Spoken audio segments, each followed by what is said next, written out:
Welcome to our drive-in theater. We have a wonderful evening's entertainment lined up for you, one that will provide several hours of pleasurable relaxation and diversion for you and your family. Hey, hey, hey. Oh, jeez, man. You got that microphone down your throat? Holy. We want to start this off by introducing you to Cam and Rick. We have been coined and deemed the two ugliest guys on YouTube by our really, really good, our favorite narcissist. He's decided, somebody told me that he's calling us ugly. And so I figured, well, we'll post our pictures. You guys tell us. Stupid shit. Let's see, what do we got? We got 11 on board. Okay, let's get to our faces, man. This is ridiculous. We'll come up to here. All right, guys. So who we got? We start off with a little humor there. Rick and Cam and everyone listening in from Flint, Tennessee. She's working tonight. Hope we can make your evening go fast. Dolores, Elvis. Oh, that's me. Purple Green. Oh, Lily. Hello, Lily. Heather, nice to see you here. It is So, nice to know that we got most of the gang at midnight, right? So I know now that most of us are night owls, I guess. yeah, yeah. Well, you see, we've got the 12 o'clock and earlier covered up, going westward from us, and then I think all the UK may be asleep, or some may be getting ready to wake up. Hello, Valerie. I heard there was a party happening. You heard right. We're having a watch party. This is Hmm. our fourth one, I believe it is. Yeah. Yeah, we're excited about this one. Let me just get to the scene. So this one is the Elvis I Knew, Charlie Hodge. It was made in 1994, and it's about an hour long. It's a great video. Y'all know how Charlie talks, and you know how he what he thought about Elvis, and it's really a very touching. You could tell, you can really tell that you know his passing testimony. Hello, Susan. Thank you for joining us. Lori's on board. Gee, we get a nice little crowd here. Yeah, that's nice. This will be fun. Have a little chat afterward, talk good stuff about Elvis, and talk about the video. We're going to pause it. I might want to make a comment, or Cam, because Cam can pause it too. I think. Can't you pause it too, Cam? Yeah, I probably could. I've never tried No. though. So whenever we want to make a comment, I'm going a little story I want to say real quick. Some of you have heard it, some of you haven't. But out of all Elvis's, whatever you call it, his group that it's the Elvis world right there. Billy Smith, Lisa Marie, anybody that was part of Elvis's career and life. I've only been able to have the pleasure of meeting two. One was Lisa Marie on an elevator, and the second was Charlie Hodge. Charlie Hodge, in the last few years of his life, or maybe a little bit earlier than that, I used to own a condominium in Pigeon Forge, Tennessee. And there's a theater there called Memories Theater where there was a tribute artist. Now, a lot of people know that I've never really been a big fan of tribute artists, but what? I went to go see this one. His name is Eddie Miles, really good guy. Check him out. He's really good. What I liked about him is he did his Elvis portion. He did two parts in his show, and he would open up with his own show. Non Elvis dress, nothing like that. Just sitting on the stool, playing the guitar, playing with the band, doing country and some rock. Nothing Elvis. Then he'd go out and he'd come back and do the Elvis part for about 45 minutes, and very tasteful. It wasn't like overdone or anything like that. But there was one thing, y'all need to Google this and check it out. Maybe I'll try to get to find it and put the link down below when we're done. There's a part where Charlie Hodge is singing with Eddie Miles, this video, and they're singing I Will Be Home Again, which they did on the Elvis Is Back album. Elvis and Charlie did, and they sing beautiful harmony. When you hear these two together on there, it's the closest I've ever heard of any kind of impersonator. And I think what really makes it is Charlie Hodge in there. But it's unbelievable. You'll be floored by the quality. But we're talking 30 years old, but it's off an old VHS. But it's good. So check it out. You got to check it out. It's really good. So that's just my only touch in closest I got ever got into the Elvis world, with the exception of going to Graceland and all that. But seeing people, I'm hoping that I'll be able to have more interaction. All right, let's catch up real quick, and then we'll get the movie going. Susan and Valerie, so excited to see both of you here. We're going to be doing these twice a week, one at midnight, one at noon. Is that right, Cam? Do I have that right? Yeah, we And sure then go. and then Midnight we're noon, going to be doing our book reviews, The Colonel Effect. This week, I haven't decided what days yet because I've got a lot going on this week. I got a new bed chair coming for me, and then I got some other things going on where we just want to make sure we get inside the studio, which is going to be a good one. More American sound. Oh, YouTube just told me I'm live. So American Sound. We're gonna have I'm Moving On, Gentle on My Mind, and Little Bit of Green, I believe it was. I have Oh, to yeah. stop and take a look. Three great Yeah. ones. They all were done in like one or two takes, but we'll get to see the pre-overdubs and all that, or listen to those. As we go, we'll be continuing with American Sound. And if we have enough time, because it's so short, I'm going to throw in one of the other requests that we've had that are outside the American studio. Susan, do you go anywhere or just enjoy the time? Oh, I'm sorry. That's a personal question. You're welcome, Valerie. All right, guys, let's so it's about 55 minutes, maybe a little bit longer. And you can tell he's in a relaxed area, nice scene, and let's just get it started. Give your comments. You guys are welcome to dial in if you want to. Maybe we could do the dial-ins at the end, or you can dial in if there's something you want to stop and say real quick about where we're at. But it's available for you guys if you want to call in on the WhatsApp and the or the Google. But now I should have brought it up here. Let me see. Do I have it in there? Yeah. I'm going to upload this real quick. I want you all to see this. I'm sorry, guys. This is only going to take a second. Media. Upload. Desktop. Bada bada bing. Open. All right, guys. So this, I need to.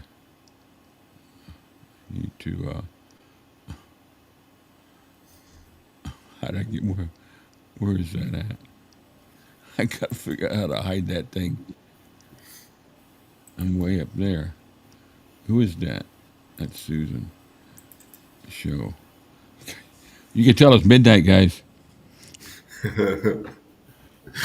Okay, it's gone. All right. So anyway, this is the scan code to get the WhatsApp connection with the group. So I'm going to leave it up here just for a few seconds, and then you could always come back to the video, or you just go ahead and click on the link that will be down in the description. But with your phone, you can just take you right there, and you can accept. So we're excited. We got 9 people in the group. It's really cool, and I can send notifications. You guys can send group messages, whatever. I think it'll be fun to have a community going there. All right, so guys, let's get back to here. Let me hide this, and let's get to the movie. Here we go.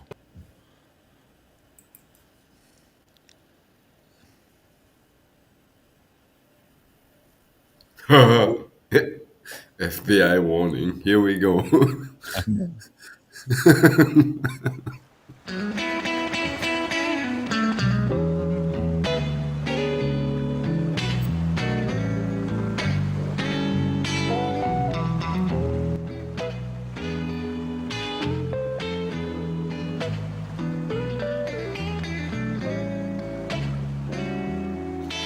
I always knew I was supposed to do something special in my life, and it would have to do with entertainment, probably music. But what could a little kid from Decatur, Alabama possibly do that would matter to the world? One night, backstage in Memphis, I would find out. Elvis walked over to me, and my life was changed forever. I'm Larry D. here in the Great Smoky Mountains. With me, a legend in his own time, Charlie Hodge. Charlie, you spent over 17 years of your life with one of the true legends of the 20th century. At all of Elvis's homes, there was always one bedroom. It was Charlie's bedroom. You performed with him on stage. You were in many of his movies. You were his vocal coach at one time and one of the best friends of his entire lifetime. You wrote a book, Me and Elvis, which today is a Great bestseller. book. And now this video. There's been a lot of things said about Elvis all these years, and a good bit of that is made up by the press. Elvis fans all over the world have followed his life and death. And for a long time, I felt the real story should be told from someone who was there, you know, by his side. And I especially wanted Lisa Marie to know the truth about her death. I wanted to share some of the pictures and home movies most people have never seen before. Some clips of the fun times we had, the Army, the music, the shows, personal family times, you know, the Elvis I knew. First of all, people should know that Elvis was a very intelligent man. He knew where he was going, and he knew how much he had to learn. He even realized after a time how big he was around the world. And he always had a plan and was in control. The staff had a logo we used on our jackets and everything, TCB. That meant taking care of business. That's what we did. That's what we wanted to do for Elvis. The entourage Elvis kept around him was made up of family members and friends. And I began to realize how important family was to Elvis when we were in the Army. I was singing with the Foggy River Boys in 1958 when I was drafted. And a stranger. After that first meeting backstage in Memphis, I would see Elvis again at Fort Hood. We both arrived for basic training about the same time. He remembered me, and we saw each other from time to time.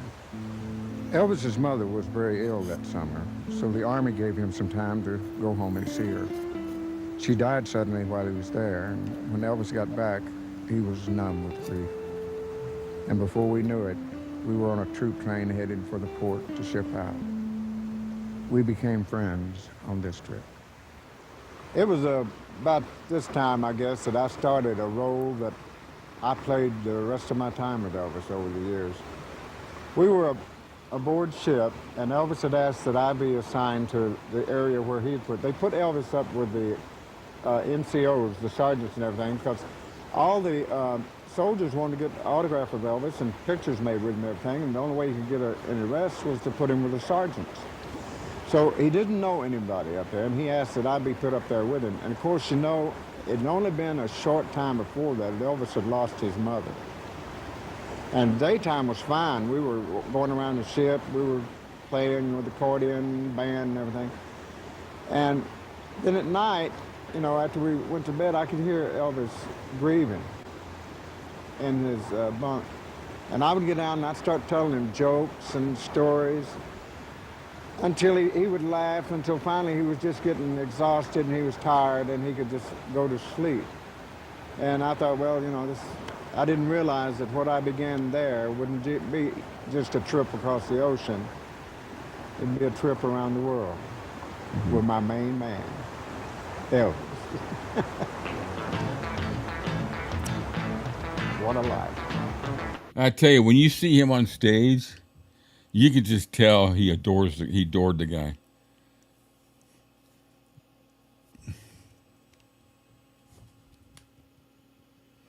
I can't hear you. Your mic's off. Okay, let's try that. Let's try that again. It's Okay. early morning. It's early morning my side of the world, folks. It takes me a while to get the motor running. Yeah. I always had that about Charlie. He's always very genuine. He never really had any airs about himself or any arrogance, or he was always plain, simple Southern guy. What you see is what you get. Yeah, that's a good point, Susan. And just understanding and learning more about the mafia guys, I just think no matter what, except for Charlie, I don't think he ever had this emotion. But all the other guys, if somebody did something that got Elvis's attention, I think the other ones were jealous, no matter who it was. You know, Joe Esposito would get jealous of somebody else if he used a, like for example, I think, and this is just me personally, I think that Joe and Jerry Schilling were probably jealous, more jealous of each other.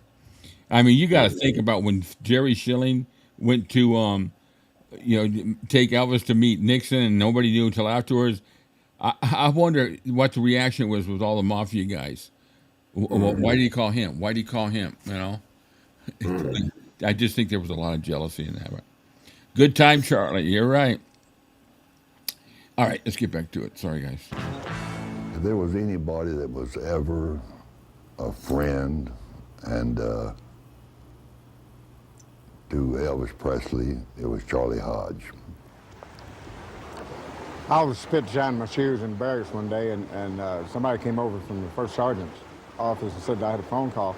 Went over there, and Lamar asked me, could I get a 15-day leave? Elvis wanted to go to Paris for 15 days. So I got permission, man, and got in touch with Elvis. We went 3 days in Munich, Germany, and then 10 days in Paris.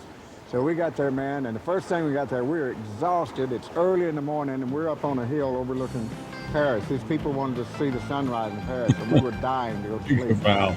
So when we started doing like all the tourists, we were catching the show at the Lido de Paris, the Moulin Rouge. You're dead right, Val. I haven't had my coffee yet. Tourists and walk up down the Champs-Elysees, but they said, Elvis, you can walk around Paris because they don't do On my third stars look. like they do stars in a place else. They leave you alone. And we said, good. We went for a walk on the Champs-Elysees, and you'd have thought Prince de Gaulle had come, Charles de Gaulle had come there, whatever his name was. And because the people hit us, and we had to fight our way to a movie theater, buy a ticket, and go in. And we called our driver that had the limousine. He come around, met us at the theater. We went straight through the theater, got the limousine, left. So we didn't try that anymore. But we'd go shopping at different places and catch the shows, and it became a daily. I remember one time we were riding up the Champs-Elysees between the Arc of Triumph and the Eiffel Tower. And Rex Mansfield and Elvis and I started singing a trio of some number. And we just kept singing the same song over and over again. And we were just going from one end of the street to the other one. And finally, we said, Lamar, get out and go cancel the show. We were going to Lido show at night, so we had Lamar go in and cancel it because it was more important. We were enjoying ourselves singing, just riding up and down from the Champs-Elysees to the Eiffel Tower, down the Champs-Elysees, the Eiffel Tower, between the Arc of Triumph, We just rode and sang and sang. And then the girls from the Lido show would come over and see us. And I remember one night they called, the theater called and said, could you have the girls come over? And we said, well, what's the problem? I said, well, we really would like to start the show. They'd been there all night. Elvis loved to watch the movies on the post, and he actually studied the actors. He noticed that actors with dark hair lasted. Is there anybody out there that can ever say they've seen a bad picture of Elvis? No, I don't think I have. Longer. His hair was naturally light, but after his first movie, Love Me Tender, he had it dyed black. And I mean about how he looks, not by the photographer. I'm talking about, I think it was a couple of months, maybe 6 weeks or so before we left Germany. Yeah. We were having a little party at Elvis's house there at 14 Goethestrasse. I'll always remember that. And a guy from the Air Force that was a friend of ours brought this young lady over, and it was Priscilla. She was 14 years old at the time. And Elvis, I think, was just dumbfounded. I mean, he didn't hardly speak to anyone else the whole evening. He was just talking to her. And when she left that evening, he called me over and he said, Charlie, did you see the structure of her face? JD died several years back. I've ever looked for in a woman. So I think he decided that night that Priscilla was going to be his wife. Ooh, it was a pretty good plan because it worked out. Elvis was getting ready to. Yeah, Purple Green, he died in 1994. He's been gone quite a while. 1998, I'm sorry. Yeah, it's quite a while. To record his first album after getting back, and he asked me to go along to Nashville. When I asked him what I would do while he was busy recording, he said, well, we could sing "Oh, We'll Be Home Again" like we did on the ship. That's it. That'll be the first full duet I've ever put on an album. We had harmonized our way through the Army. We were on our way to Nashville and to another step in our relationship as musicians. From that time, for well over a decade, life was a series of phenomenal events. Elvis interrupted the recording session to go to Miami to appear live with Frank Sinatra. He'd been out of the Army only about a month. After Nashville, we would embark on an incredible journey to California by train to do a movie. And Laurie, there's a couple of really good. Albert Wertheimer, he did all the 50s, a lot of the 50s. His pictures are very popular. One guy named, I think his name is Marvin Israel, he's got a lot now. Concert-wise, when you get into the 70s, I got a couple really good books I think I need to share soon. They're by Keith Alverson.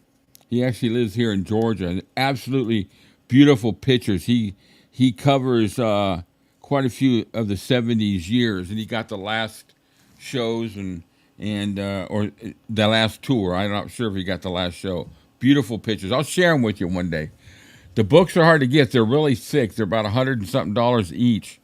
But I'm going to tell you, if you got the money, it's worth it. They're absolutely worth it. Colonel Parker, Elvis's manager, had reserved 2 railroad cars for Elvis and all the guys. One was a sleeping car and the other was a private dining car. If you can picture this scene, all along the tracks, at every little train station and crossroads, people stood to see and wave as Elvis and the train went by. Even though the train didn't stop there, they knew Elvis was on that train. Much like the political campaigns years ago. Elvis was very quiet whenever he looked out. As I look back over my life, I don't think anything that happened to me was by chance. Yeah. From 1961, I guess it was, to 1966, I used to get tired of sitting around the studio when they was doing movies, because you get there at 8 o'clock in the morning, you don't do anything till 5 o'clock in the afternoon, then you go home and take a break. But so I talked to Elvis about me going out and working some nightclubs with Jimmy Wakely, and because I had known Wakely on the old Ozark Jubilee, and I'd sung some with him, and so Elvis said, all right. And so I would go out and work these tours in Las Vegas, Lake Tahoe, and Reno with Wakely, and then come back in and like the soundtrack for a movie. That's funny, Susan. Thing with Elvis, and then we'd go somewhere else with Wakely. I remember one time we came in, and I walked in through the gate, and I said, and Elvis and them were loading up the bus. I said, have a heart, I just got off the road. And Elvis said, shut up, load your stuff, and let's go. So we loaded up, and Elvis had just gotten this 1963 Dodge Mobile home. And we always followed it behind with a station wagon full of a trailer with all our clothes in it, so it wouldn't be so much stuff in the bus. So kind of tell me, what was it really like to travel on the road with Elvis? I know we'd drive sometimes, and we'd stop and we'd spend the day in a hotel because we'd drive all night long. And then get up that night, and sometimes Elvis would drive 100 miles and say, let's check back in another hotel. I don't feel like doing it. And we'd stop on the side of the road, and we'd throw footballs, and we'd do everything. But what Elvis was, he was really anxious, really, to get back home. That's one of the reasons he got the bus, so he could have everybody together and we could all go home together. I remember one time we was coming through Arkansas, and we was listening to George Klein on WHPQ radio. And he played a song by Tom Jones called "A Green, Green Grass of Home." And that's the first time we heard that. We had been out in Hollywood, I think, for 3 movies in a row. So we hadn't been home in probably 9 months, you know. And we listened to that, and every one of us started tearing up a little bit. And so Elvis pulled over to the next phone booth. He saw, I said, Joe, call George, tell him to play that song again. So Joe called George. He played it again. Elvis stopped at the next phone booth, called him, tell him to play it again. And this went all the way from over there in West Memphis, Arkansas, well, the other side of West Memphis, actually, to all the way through Memphis. So we got home. He was calling. Every time we'd run to the phone booth, call George, tell him to play that song again. And George would announce on the radio, he'd say, the king and the boys are on the way in, boys and girls, you know, and boom, boom, boom, tell about it. You know, Green Green Grass at Home has got to be one of my favorites. I can't wait to do that. We'll have to do an a cappella of that on our Inside the Studio. But, you know, of course, Tom Jones does a good version of it in his flavor. But this is my perspective of the emotion. This is where when Cam and I do our inside the studio, we talk a lot about the emotion that Elvis was probably feeling at the time with the song. With Green Grass of Home, I feel when I'm listening to Tom Jones sing, I feel like he's telling the story of somebody else. With Elvis, I feel like Elvis is telling his story. Yeah.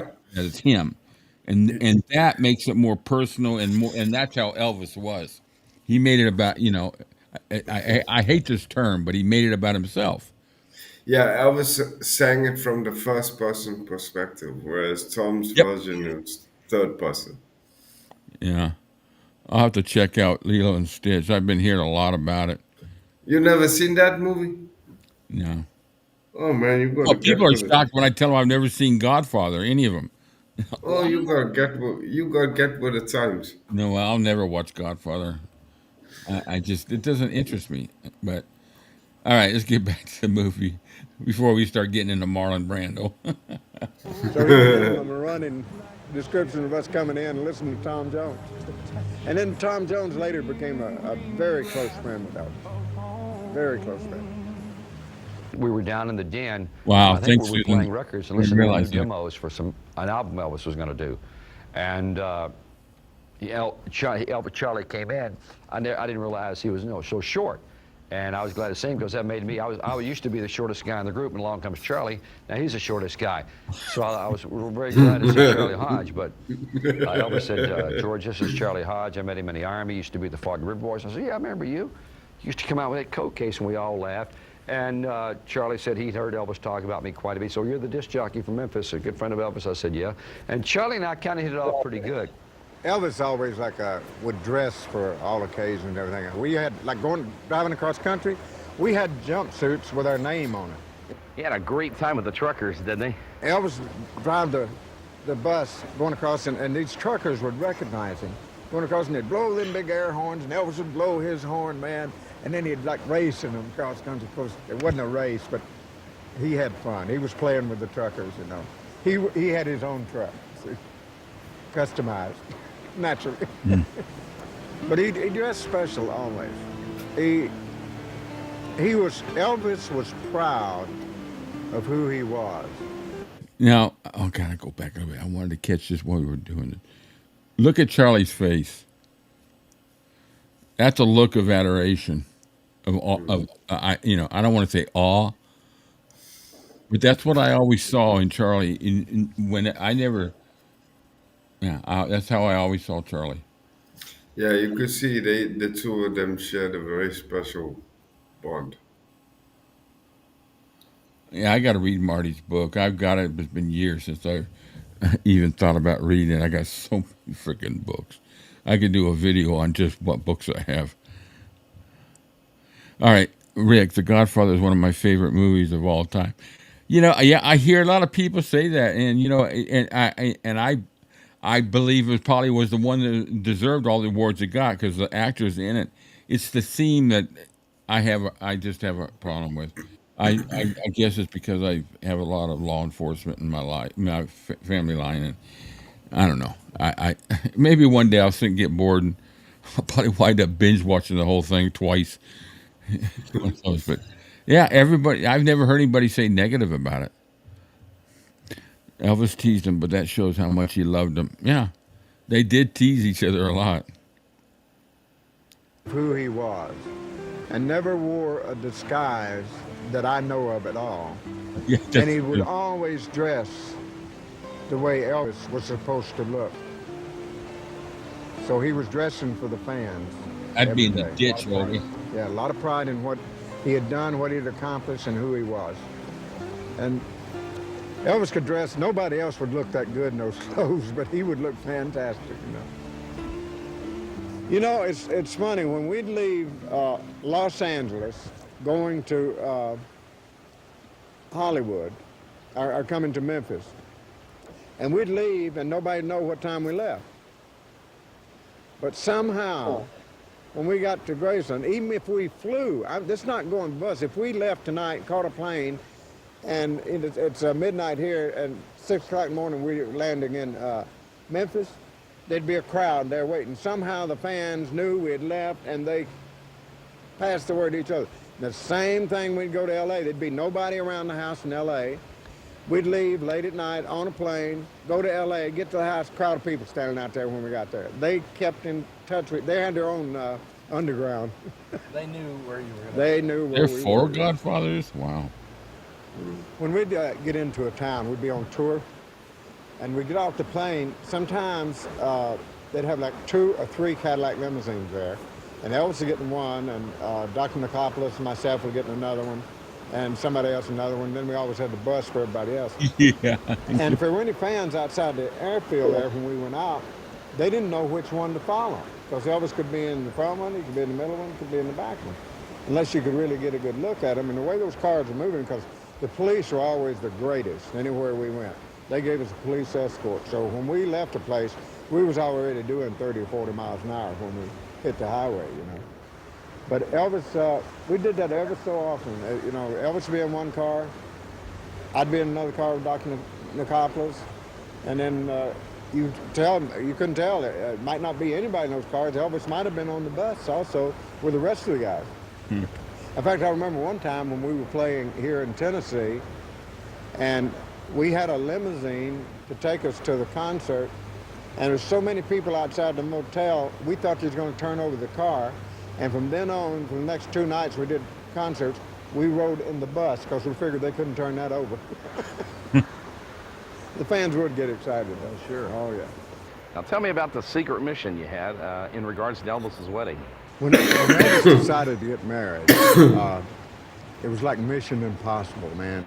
I would say, in my guess, Kathleen, there's probably somebody at the airport where he always flew out of, or there was probably somebody that was wherever he would come that would phone somebody in Memphis and let them spread the word of where he was going. That's my only guess. Obviously, they couldn't blast a bunch of texts at everybody, but I don't know. That's my only guess. But yeah, you're right. They have some kind of radar.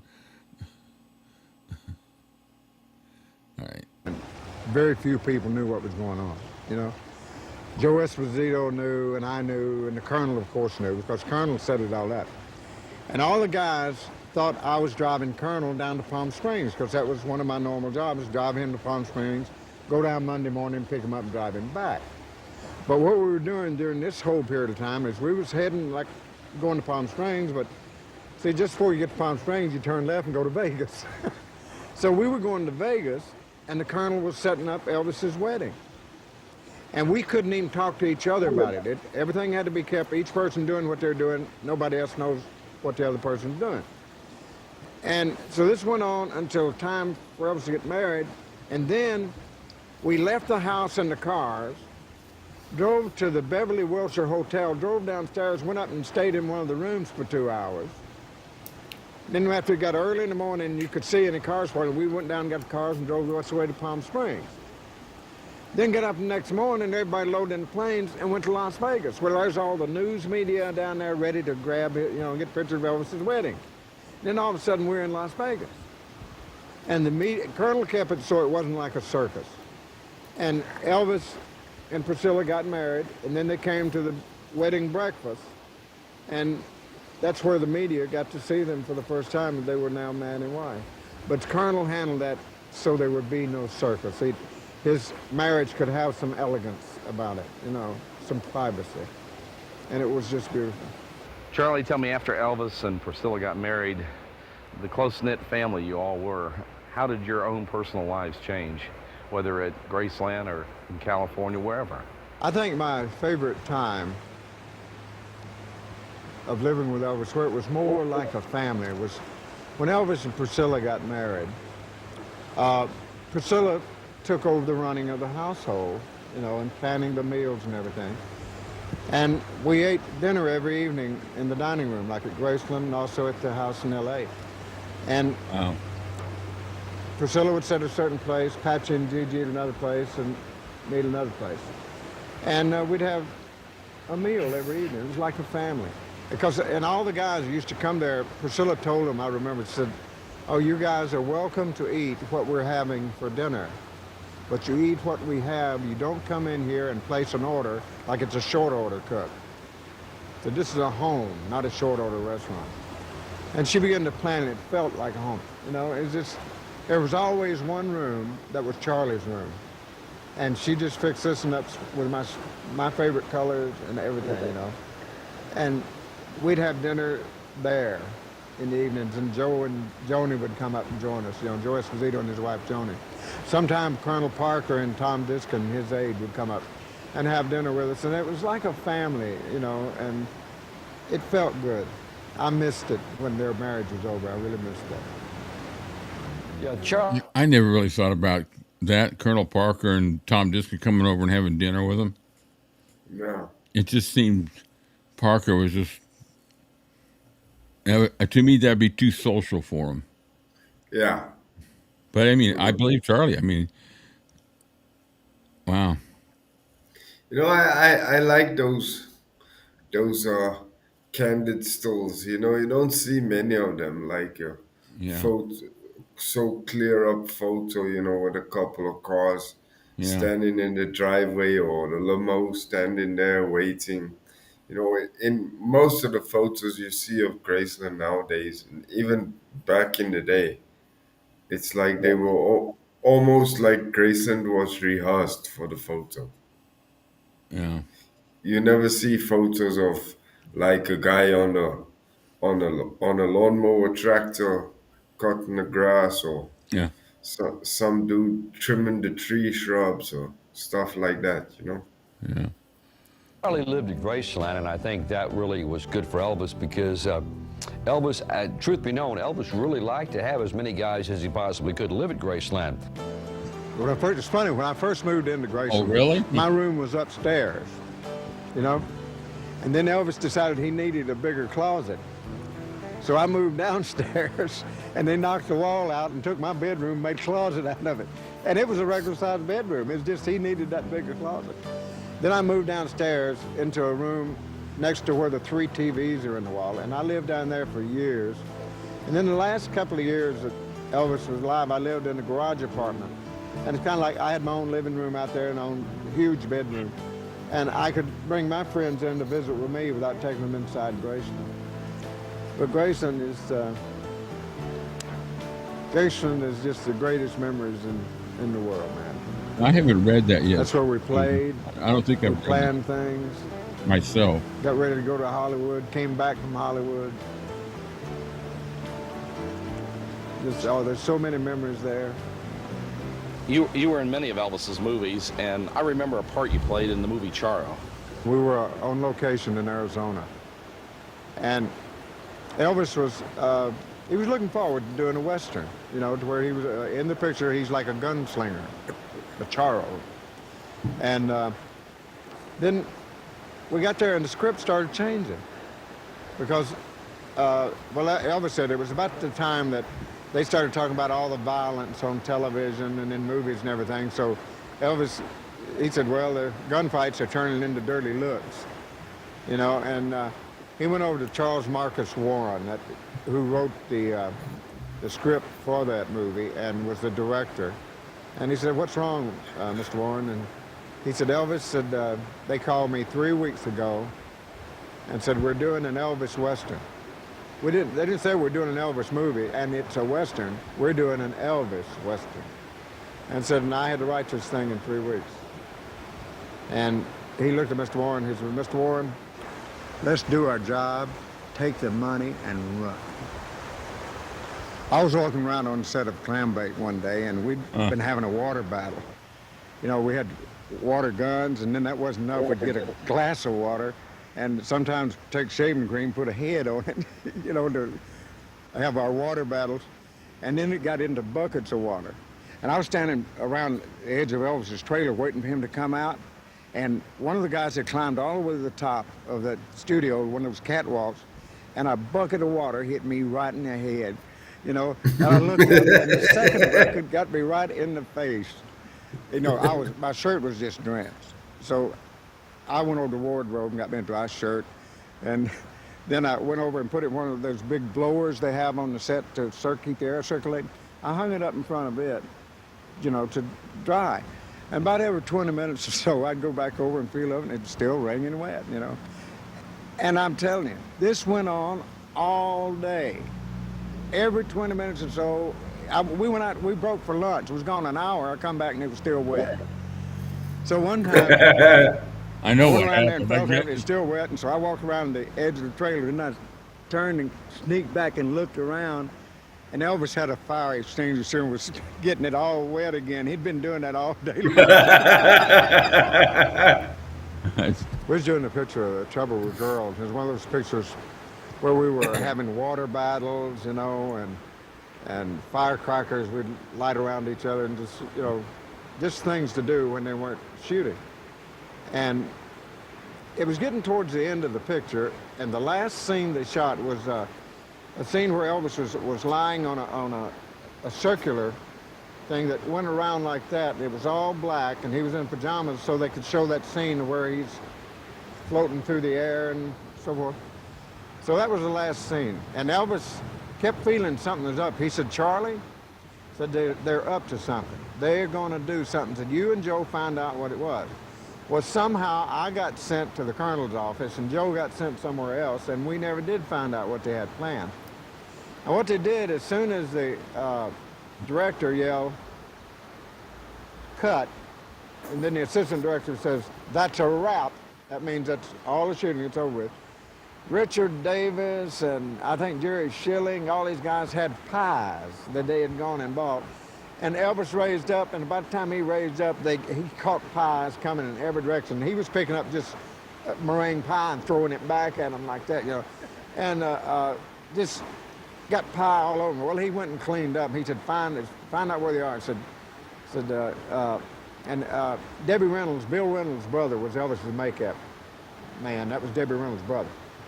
And he was over at this little bar. It's kind of catty-cornered from the movie studio with his friends, laughing, having a beer. "We got Elvis, man. He's been shooting those firecrackers. We got him this time." Well, Elvis sent us guys to grocery stores, and we went and bought whipped cream. We must have had 20 cans of whipped cream. So we went over to this little pub, and we came in from both doors. And Bill looked, and there was nowhere to go. We were coming in the only exits, you know. And he's over in the corner like that, and Elvis and them just took whipped cream and just buried him in the corner with whipped cream there, man. And then we just left. But it was all in fun. It was all in fun. Elvis loved the islands. Hawaii was one of his favorite places to go. We went there several times over the years. And he used to love to stay at the Cocoa Palms Hotel because that's where he'd stay when he did the film Blue Hawaii. He loved the Hawaiian ceremonies at dinner time. To announce dinner, the hotel set signal fires among the trees. And also, while he was there, the Navy always put their admiral's barge at his disposal. What not many people knew is that Elvis had given a special concert to help pay for the Arizona Memorial in Pearl Harbor. Just beneath the memorial is the sunken battleship. Whenever he went to Hawaii, he liked to take people out to visit the memorial. Elvis was resting in his dressing room right after the Aloha from Hawaii television special, which, by the way, was seen by 2 billion people around the world. One of the guys came in and said there was someone to see Elvis, and it was Jack Lord. Well, now, Hawaii Five-0 and Jack Lord, Elvis watched them every time they were on, so that was one of his favorites. So Jack came back there, and man, it was just like instant friendship, you know? And Jack was talking to Elvis, and he said, "I don't think I've ever heard such dramatic music in my life." And Elvis said, "Charlie, get this man a seat. We don't want to lose him," you know? And then the next week, Jack and Marie, his wife, invited Elvis and all those guys over for dinner at their apartment. I could picture Jack Lord. It just seemed like they would click with each other. I don't know how much you know about Jack Lord, but he had a very popular TV series called Hawaii Five-0, plus some other music he did. I never watched the original series, but the series that came out in 2012, I watched that series. But besides that, I don't know. I don't know much about Jack Lord, no. Yeah, he's a good actor. If you ever can watch the originals, it's just It's just more the original stuff. You know how everything came about. Book 'em, Daniel. You know, once Linda Lee was had come up to see Elvis at his suite there, her dad was doing a recording session one time, and he needed a tenor singer. And she said, well, Charlie Hodge works for Elvis, and he used to be with the Fog River Boys. So Wakely had me come over and do a recording with him, you know, doing some vocal backup with this quartet he had. And then George Ritchie, who's married to Tammy Wynette now, George came because he was my piano player when I went in the Army with the Fog River Boys. And George came to me about reorganizing the Foggies, and I was getting kind of tired of sitting around movie sets, so I talked to Elvis about me going on the road with the quartet and working some in Nevada. And he said, well, go ahead, you know, just come back in and help me do the sessions and everything. When you're not working, you come back here as home. Okay. So I had the quartet there, and then the quartet broke up, and I stayed with Wakely up to 1966, working along with... Wait. I won't tell, Elvis-A-Z will not tell us off to behave. What are you ladies? Well, of course I say ladies. What are you guys doing? I've been reading all along. I don't see anything wrong. I think it's been a great conversation between y'all. I'm lost on that one there, dear. Louis Prima, Sam Butera and the Witnesses, Harry James, you know, the orchestra. Harry James was my keyno playing buddy. And just a lot of stars I was working with there in Nevada, and kind of learning, I guess, what I needed to know to lay out a show for Elvis. Because in 1966, I decided I really didn't have any time that I was giving to Charlie Hodge. Because it was either working with Wakely and doing shows or coming in and doing something with Elvis, and I had no time for me. So I decided I'd leave the Wakely show and just work for Elvis. And at that time, we weren't touring, see, we were just doing the, you know, movies and things like that. So I came back, and then they started this thing of getting ready for the 68 comeback. And Elvis talked to me, and he said, you know, Charlie, I'm a little worried because I've done all these movies and everything, and said I've forgotten everything, and I think I may have lost it. And I said, well, no, you hadn't. I said, it's just a matter of working on it again. And Elvis and I started working on his voice. The guys would go to sleep maybe 1:30 in the morning, and Elvis and I would start, and 7, 8 o'clock in the morning, we'd still be sitting around the piano, just working on his voice control, his placement, and getting his projection going good, and you know, learning to support his tones real good. And then we did the 68 comeback, and then they started talking about going to Nevada and working there.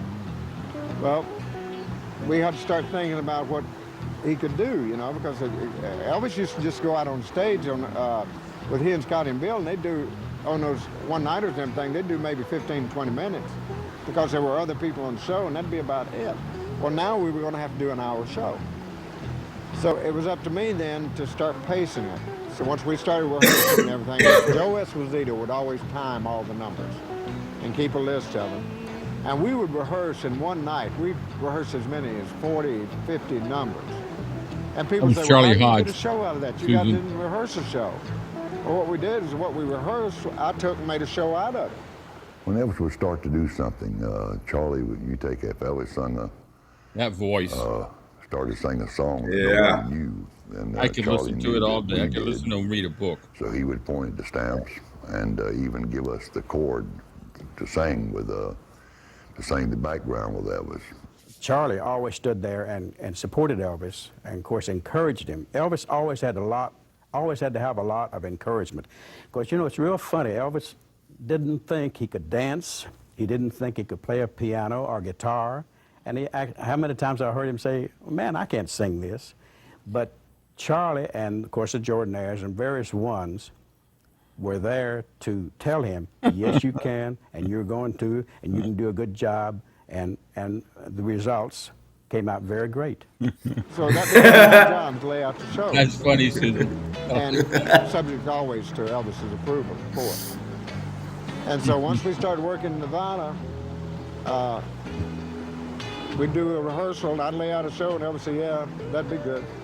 Then maybe later on, about halfway through, Charlie said, do you think we could do such and such song, something else rehearsal? Yeah, we can put it right here. He said, well, let's put that in there tonight. So put that in, and then he decided he didn't want to lose that other number. See? So then I would tell him, well, they're about the same tempo, so talk between the songs. And then people won't notice it when you go back into it, say the same tempo. Because he'd be doing a song and he wouldn't want to throw it away. Over the years, with songs that he did on stage or songs that he planned to do on stage, we had over 500 orchestrations. I love those two-piece suits when he had that he could have done at any time. If he'd just called it out, the music was there. Charlie Hodge, I think Charlie had a whole lot to do with Elvis's stage performance. I don't mean Elvis's personal performance. I'm talking about the production on the stage, where the band was, what songs. And Charlie, if Elvis drew a blank for a moment, says, Charlie, where are he? Elvis would throw out a song like, well, One Night or The Wonder of You. Charlie knew the tempo of the music, where Elvis may get involved with the audience, or Elvis may be making a speech, introducing the band. Charlie always had the song list there, and they knew the tempo of the songs and what songs would go over at certain situations. And so Elvis would look to Charlie, and Charlie would, under his breath, you wouldn't hear him, but he would call out a song title. I'd have to say that. You know, real quick on that, when they talk about how much Charlie was in charge of the stage production, remember that scene in Elvis on Tour? I think it was Elvis on Tour. I don't think it was This Is Elvis, where Elvis is coming and Charlie's standing there talking to Elvis, telling him about the stage lights, how low they are, and it's going to be real close. Oh yeah, when they were in Virginia.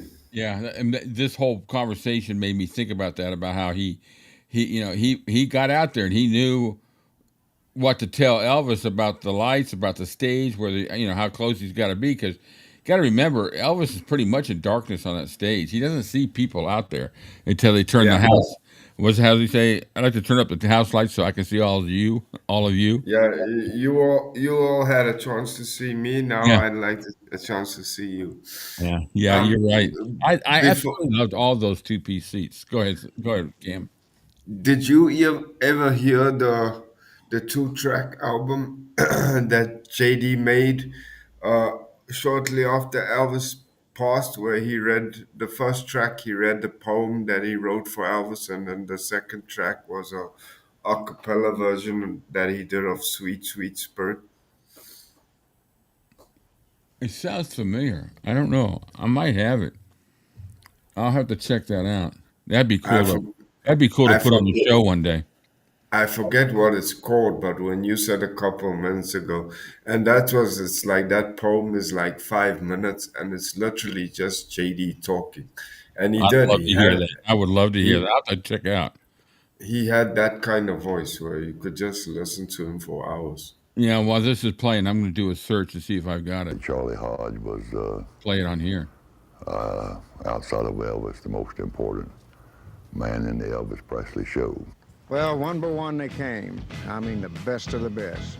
We had Jerry Sheff on bass, Larry Mahoverak on piano, John Wilkerson on rhythm guitar, and the great James Burton on lead guitar, and that fantastic Ronnie Tutt on drums. And I took an acoustic guitar and I sang with Elvis. Larry only made the first engagement for us, and then Glenn Hardin joined us with his piano after the next opening. Elvis then called in the Imperials Quartet and the Sweet Inspirations. And one of the Sweet Inspirations, it was 4 of them at that time, was Cissy Houston, the mother of Whitney Houston. And we began to plan the show. We went and we caught Barbara Streisand, who was kicking off the first month at the New International Hotel. And this is the same stage that Elvis would be on, you see. So he began looking at it to see, it was such a big stage that you looked alone out there. Barbara looked like she was by herself. And he wanted to have people around him, so we had the big orchestra.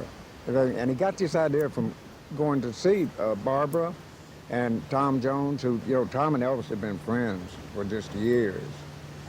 And seeing the stage and what Tom would wear and everything, he decided what he wanted to wear and kind of how the lighting should be. And from watching all these shows, see, he could get an idea of what was happening in Las Vegas today, see. Elvis decided that he didn't think he'd feel comfortable in a tuxedo.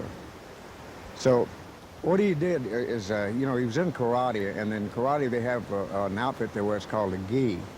So he and Priscilla designed kind of a modernized gi, and that way he could have freedom of movement on stage and do some of those great moves he did when he sang the song. We started planning what we were going to do in 1969 before we opened in Las Vegas. And at first Elvis didn't want to use his guitar. He thought it'd just come out without it. And we sat down and we talked about it. And I said, well, gee, you know, everybody's used to seeing you. Like your first album had that picture of you and guitar on it. And maybe we can use it the first 2 numbers and then lose it. And so he said, yeah, that'll work. So come out. Real quick, I have those. Oh, I just uploaded them. So if anybody's interested in listening to this, let me know in the comments, and we'll play it at the end of the thing. It's JD's poem to Elvis, and it's him doing solo "Sweet Sweet Spirit." I'm pretty damn sure this is the right one. So because it's only a 2-track thing that he released called "Elvis Has Left the Building." yeah. So yeah, I'll play that at the end of this video. About 25 minutes left. I literally, the first time I heard that, I cried. Yeah. It was so heartfelt. Okay. Yeah, we'll do that at the end. We're talking about 8 minutes worth of video of audio. So, all right, guys, let's get back to the movie. And then different things developed from that, like him hitting me in the stomach with the guitar. Nothing of that was ever really planned. And then he used to just hand me the guitar after he finished the second number. And then he got to where he'd kind of lob it over to me, you know? And then he started doing these karate workout things with it, just going in different directions and everything. And I'm waiting back there, where's it going, where's it going? You know, and then one night, instead of turning around and lobbing it to me, he just threw it over his head like that. Did you see that? Well, from then on, I caught the guitar. I never missed it one time. But if you can see the later videos where I'm catching the guitar, the orchestra actually had a period they put there. They waited, and when you saw me catch the guitar, Joe Gercio had the orchestra go, dot, and, you know, dun, you know, as I called it, big chord. So those things just developed. Nothing was ever planned. Everything worked off of Elvis and became part of the show. And the rehearsals before the opening were marathons. And the intensity and excitement was building, and everybody felt it. We'd rehearse all night long sometimes. Somebody asked me one time, you know, like what all I did on stage for Elvis, and it was a number of things. Like I laid out the shows, you know, subject to Elvis's approval, of course. And if he wanted to change a song during the show, then it was my job to get it lined back up so that the orchestra could keep their music, you know, in line. Because the way the music's laid out that way, you know. And then another thing I do is like Elvis, like on the, you know, the way he worked and everything, at the end of a song sometimes, he'd just be totally out of breath. Really cool video. You know, so I'd help hold his note for him, so if he's out of breath, I'd be hanging on to it. And then to help me, in case I gave out of breath, it was Ed Enert with the Stamps Quartet. He'd be holding the note too, so Elvis was covered, you know? Charlie was always there to hit the high note in case Elvis didn't quite make it or didn't want to make it. Charlie was always there to hand him a scarf and to hit that high note if Elvis wanted him to. And it seemed like Charlie always knew when to do it. Somebody was asking me, like I said, about one of these one time. He said, well, you gave Elvis his scarves and water. You laid the show out. You told him what was coming up next. You were more or less Elvis's stage director. I said, well, I never thought about it that way. I was never given that title, but I guess I was. Charlie was sort of Elvis's go-between. He was Elvis's stage musical director, even though there was a big band director, but Charlie really was the guy who told Elvis's band, like, Elvis is going to work this new song in tonight, we're going to rehearse for it, and he wants you guys to do this, this, and this. Charlie had a great deal to do with Elvis's stage performance, but people are not aware of that. What happened tonight, July 26th, can only be described as a desert explosion. It was awesome, a cosmic event. It was pure Elvis. It was built on dramatics. I mean, we would have these beautiful introductions and these big dramatic endings. Bum, bum, bum, wah, you know. So it's built on dramatics, and Elvis loved that. He loved it. I think that's one of the things he used to when he used to, and he was a little boy in Memphis, and he used to go down to Overton Square and listen to the orchestras play the symphony music with those big endings and everything. And then when that developed into where he had these type of big endings and arrangements in his own songs, I think it inspired him and gave him more energy, you know, to have these big things with him now that he observed as a child and admired. If you ever talk with anyone who was there for any of those concerts, they'll tell you they laughed, they cried, they stood. They experienced something you do only once in a lifetime. On that opening night in Vegas in 1969, boy, there were so many big just superstars, you know, that came to see Elvis, you know. And there was a whole booth section there down front, and there was nothing but stars there, you know. Cary Grant was there, and he came backstage after the show that night. And he said, oh, I got to tell you this.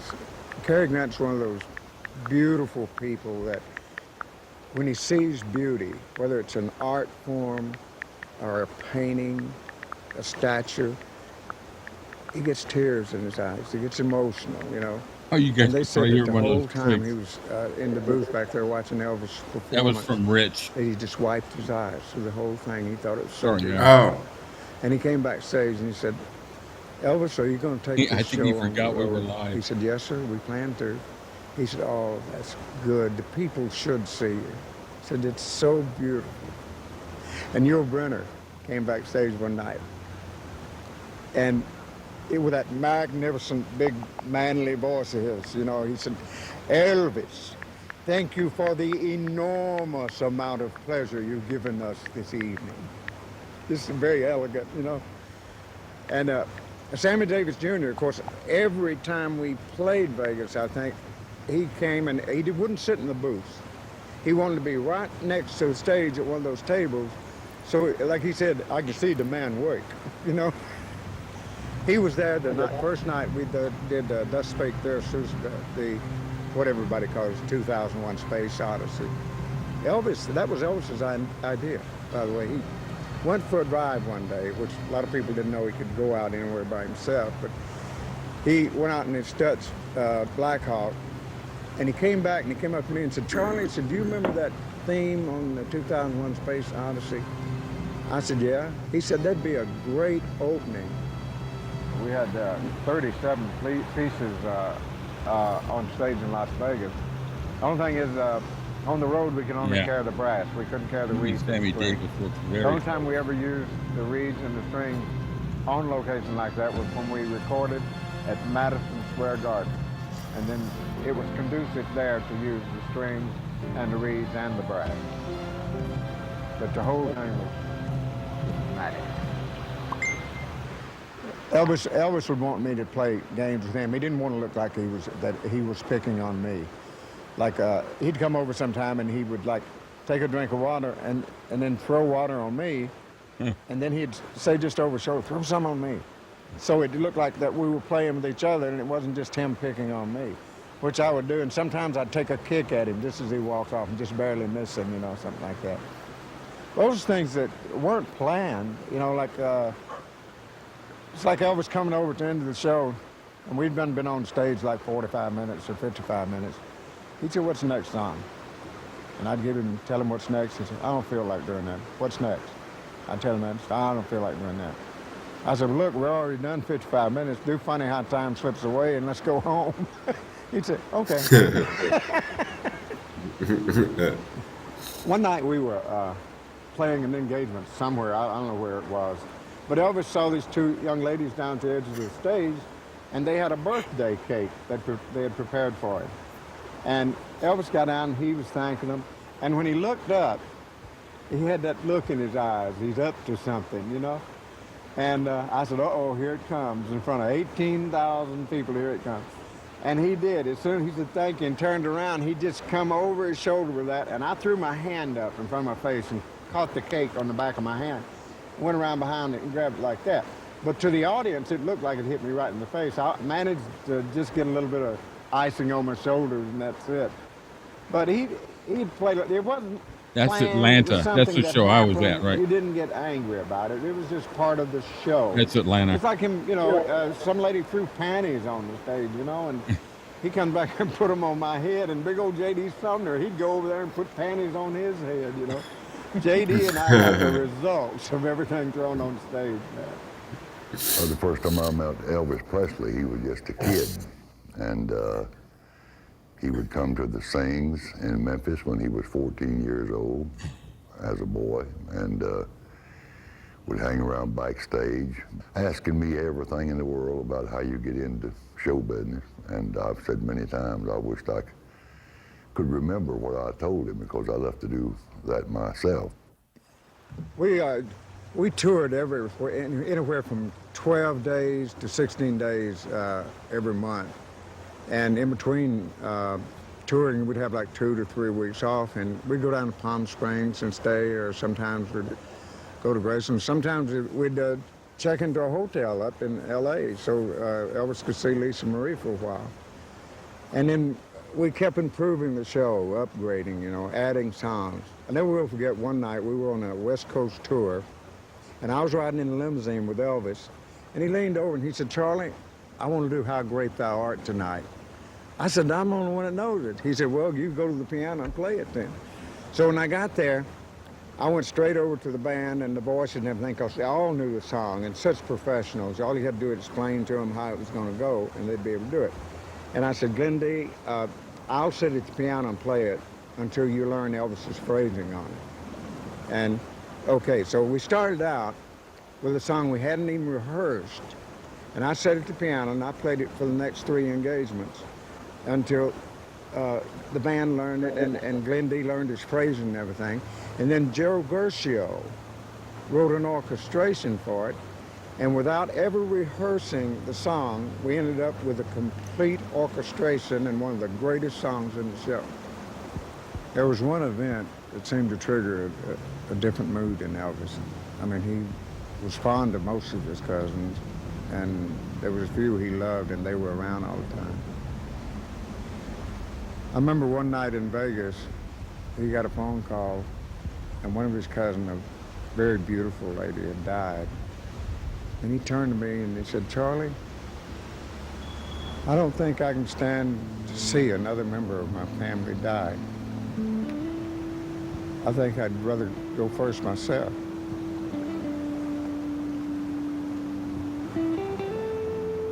Wow.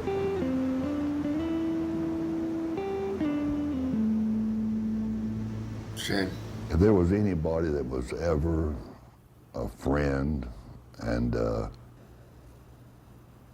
to Elvis Presley, it was Charlie Hodge. You know, Elvis seemed to be, you know, fascinated with life after death. He was reading a lot of books in those days, like on metaphysics and philosophy, but he never got away from the Bible. He always would read his Bible. And you left to talk about different philosophies, everything, and he'd really, you know, he'd get excited talking about some of these things. And he used to love, he'd be driving. Like, I remember one time we were going to Vegas, and we was taking the back way from Palm Springs through the desert, and Elvis began talking, and the more he'd talk, the slower he'd drive.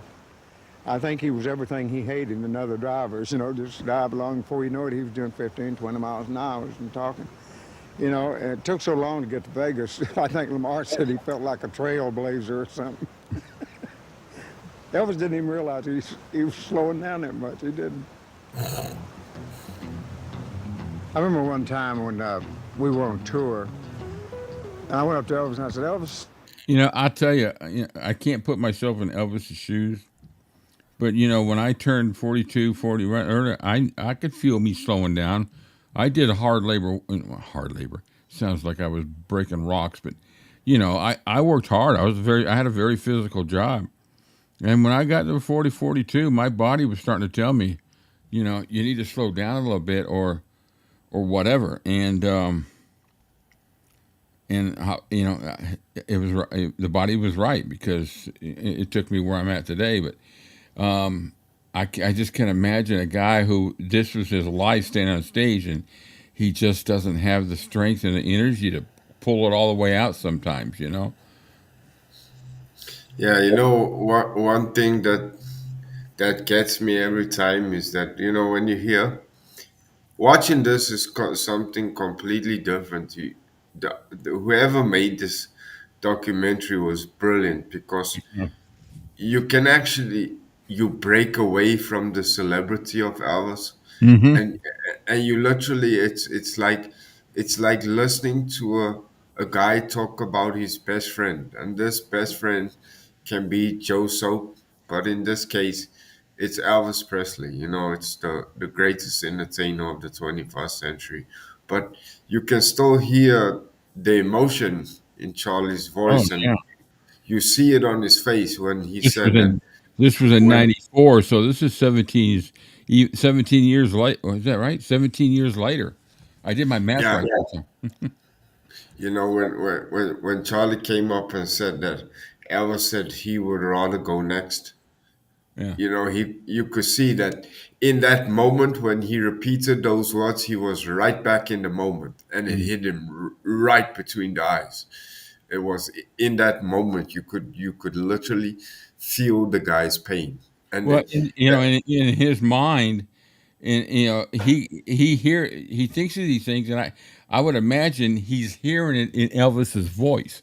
It's like when yeah, my dad's been gone for 15 years, and I could still hear his voice on certain things. When I think about, yeah, my dad used to say this or that, I could hear him saying it, and it's his voice. So that's there forever. So Charlie's yeah. got that in his mind for, you know. All right. Oh, did you have something else, Cam? No, Okay. Sorry about that. I might have, but I'm not even concentrating on the chat down on the screen. I'm so immersed in what Charlie's saying. Yeah, yeah. This is great. I loved. I saw it once years and years ago. I think when it first came out, I think there was a VHS that came out on it, and I remember watching it over at somebody's house. But these stories are really basically all new to me again. So After this tour is over, I think I'm going to, take a trip to Hawaii. I was going to go there by myself just to get away from everybody and relax.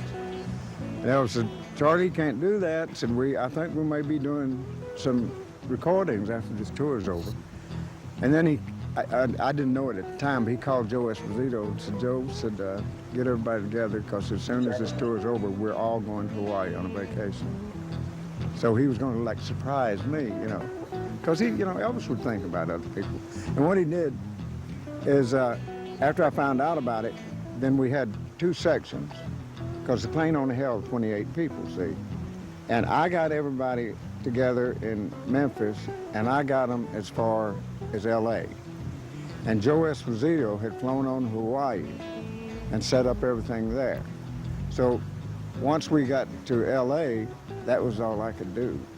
Gee, that ball of smoke, man. It's the longest distance between the U.S. mainland and Hawaii is the longest distance that you can fly without being able to land somewhere. And so we got over there, and that was Elvis's last holiday. We was over in Hawaii. And I remember one time, because the girl look at Charlie in a was swimsuit. going off and doing her own thing, laying on the beach with her sisters and everything. And he said, at least Y'all Charlie's miss that, having ladies? a good time. He's getting to visit with his friends. Elvis and I used to sit and talk, and he'd talk about how he'd like to go back to Europe, and he'd like to tour England, and especially Germany and France, where we'd gone while we were in the military.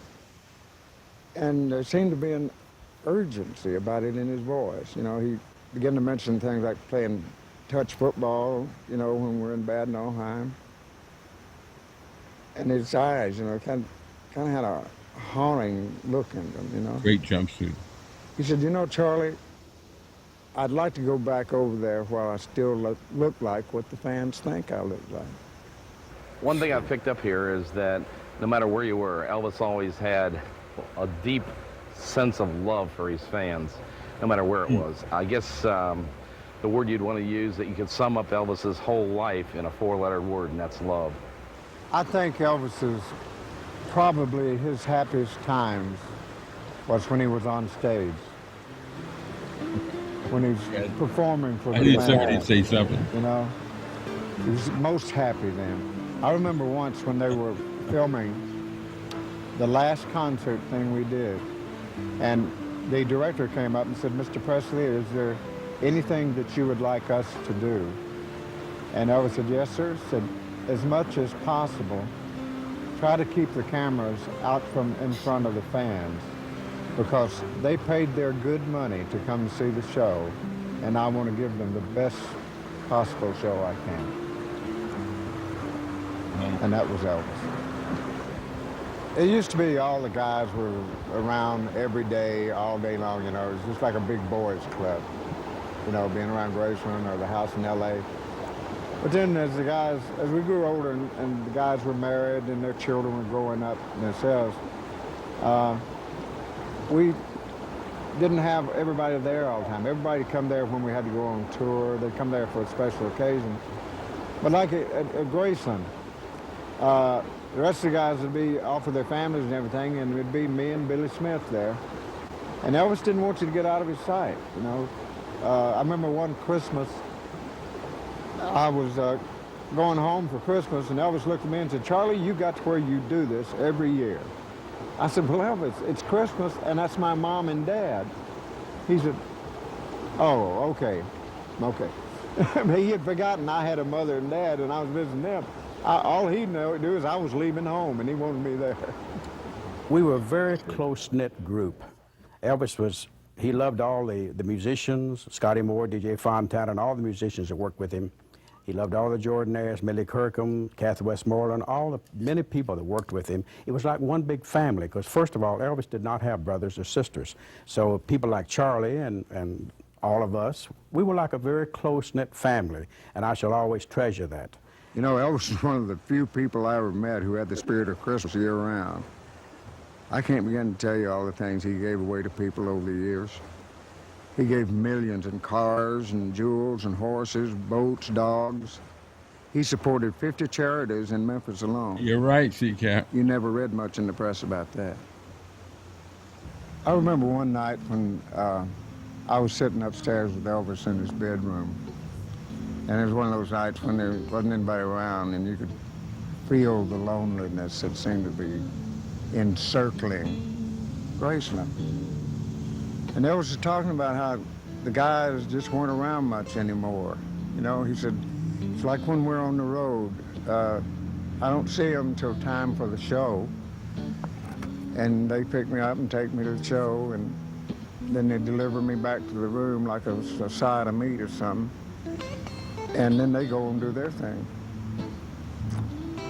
He said, it's just not like it used to be, is it, Charlie? And I said, no, it's not.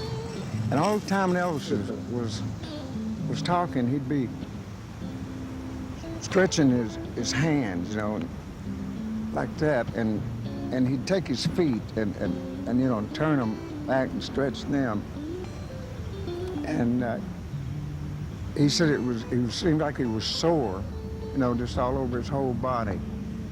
And I know that me and Billy Smith, his cousin, a lot of times we'd be up there and he'd say, would you mind rubbing my back with some of that lotion? Said, my body just seems to be aching and sore all over. I guess he thought it was from working as hard as he did on stage, you know. Arthritis. Yeah. He, you know, in retrospect, and looking back, now you can see what the problem was. But it was much later and too late when we found out. Elvis told me one night when we were doing concerts, he said, Charlie, about halfway through the show, I'm just totally exhausted. And I noticed that, you know, his eyes, you know, they looked tired, you know. he was tired, that's all. At least that's what we all thought. Larry Geller probably was responsible for bringing Elvis more books that he enjoyed reading than anyone else. I know that shortly before Elvis died, he brought a list to me of books he wanted Larry to bring in from Hollywood. And while I was on the phone to Larry, Elvis got on the phone. Larry said, I want those books right now, so you come in early. And Larry said, I will, but he didn't. He came in the 15th of August. And he gave me the books, and I took them upstairs, and Elvis was asleep. I put them where he could get them, put the Shroud of Turin, Italy on it, on top. And then when we found Elvis, the book that he'd been reading there, the last book he read was the Shroud of Turin, Italy. But always his favorite book, and the book he read more than any other book, he always had one beside him in every bed he slept in, whether it was a motel room, a hotel room, or his home. He had the Bible. The Bible was Elvis's favorite book. You were with him in the good times and the bad times. And as his closest friend, Charlie, please take time and tell us about the end.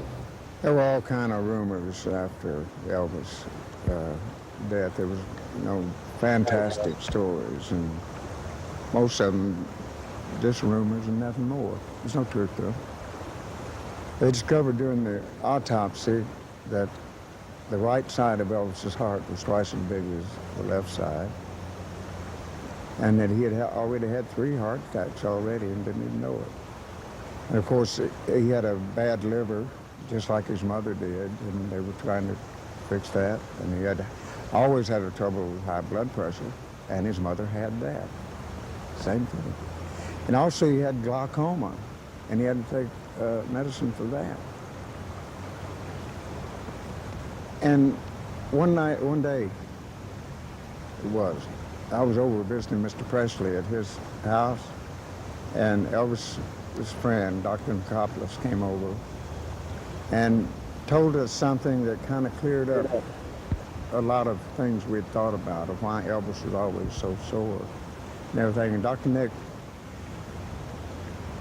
told this to Mr. Presley, and then looked at me and said, Charlie, this is in strictest confidence.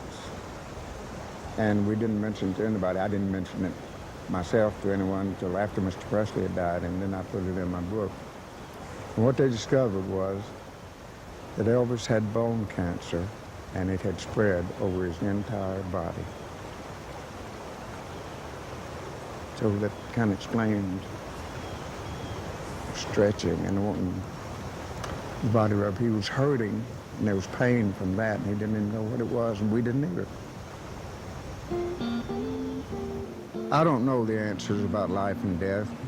I do know Elvis had faith in God, and it never wavered.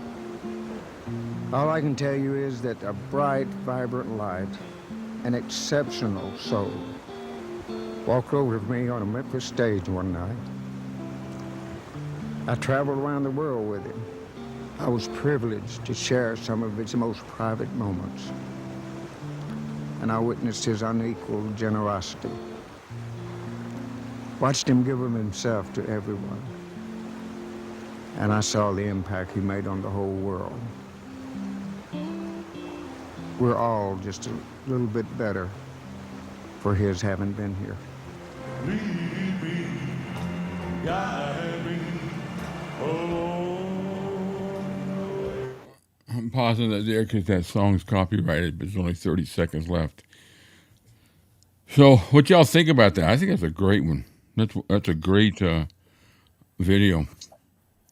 Yeah, I saw this a couple of years ago too, but watching this again, it's you can't help but you feel the genuineness of Charlie, and you can literally hear in his voice he misses his friend.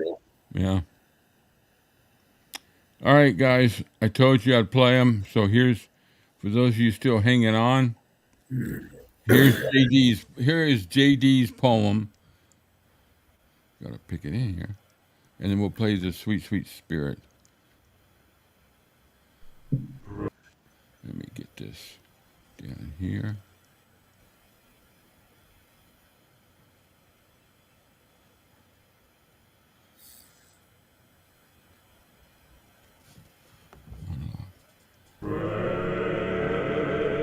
Precious memories, how they linger. Hope I don't get hit. Oh. Those voices. I know.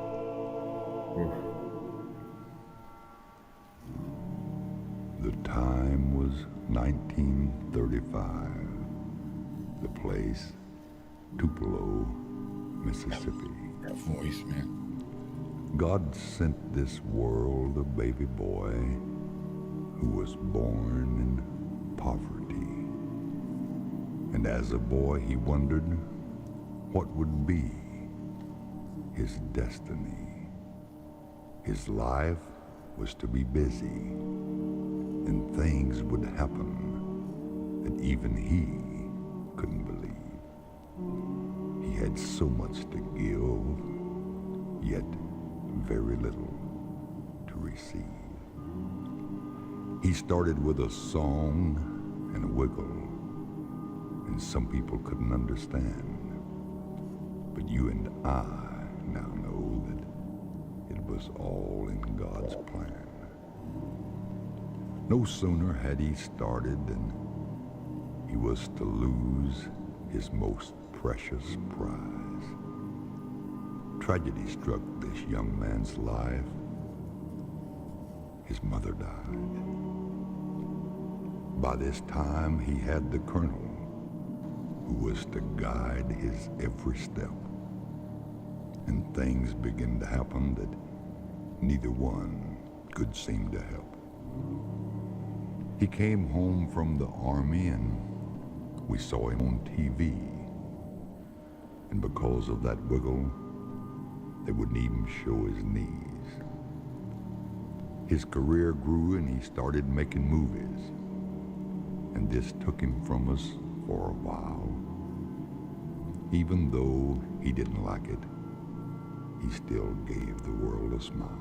I can listen to that voice. Then he came back to us in person because to sing for his fans was what he really enjoyed. And when he felt that he didn't please us with himself, he was annoyed. We demanded, not understanding, that he give to us his all. He tried to do what we wanted for the big and the small. The demand for his records, or to have a glimpse or touch his hand. Bit by bit, this took its toll, for even he was just a man.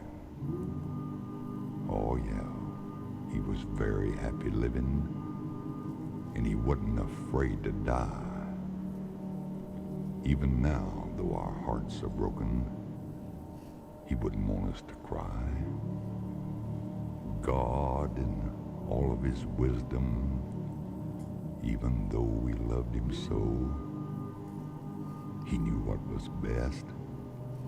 We don't understand it, but it was time for him to go. Let you and I in our memory never lose what he gave, because while he was living for God and country, you and I, he was a slave. Yes, heaven now is brighter, though this world has lost the light. Take care of business, that's what he'd tell us. You must carry on the fight. Even his daddy and little Lisa, they must accept what God has done. Even though, like our Heavenly Father, Vernon gave his only son. Now the show is over and the curtain has come down. Elvis has left the building, but will always be around. Precious memories flood my soul. Wow.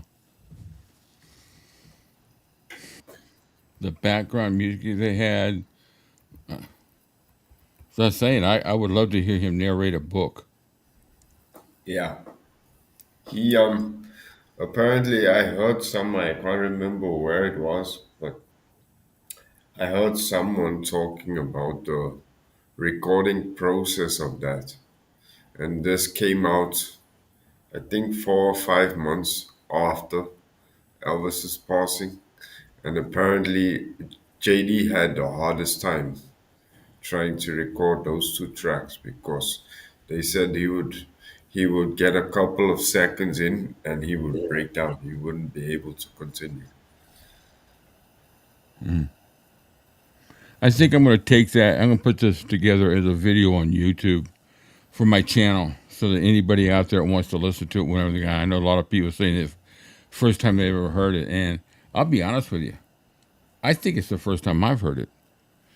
I knew it was out there, and I never even thought about that. I got so much crap on my computer. You won't. I could be doing these shows, these watch parties, until my grandchildren have grandchildren. I'm serious. I've got so much stuff out there. Okay, let's hear him do "Sweet Sweet Spirits." It's just a couple of minutes long. That's part of this. Layers. Go to layers. Add a new layer. Media files. I'm J.D. Sumner. I'm J.D. Sumner. We the Stamps Quartet would like to sing Elvis's favorite song. If I get bumped, I'll be in another screen. Sweet, sweet spirit in this place,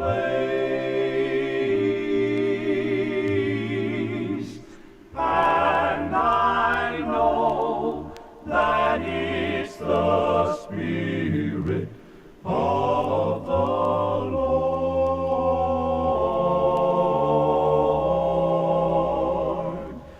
There are sweet expressions on each face,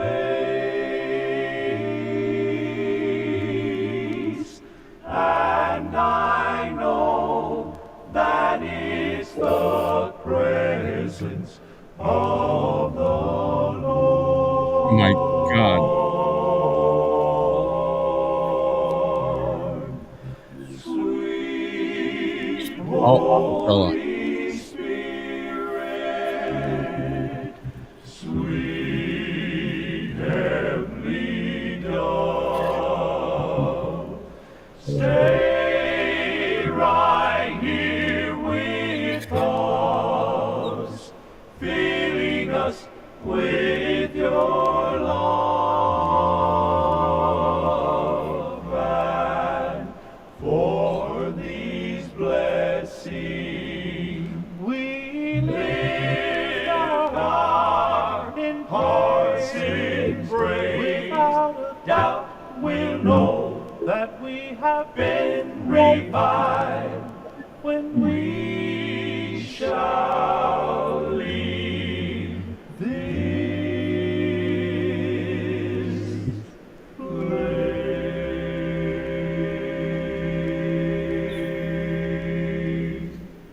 Elvis, we love you.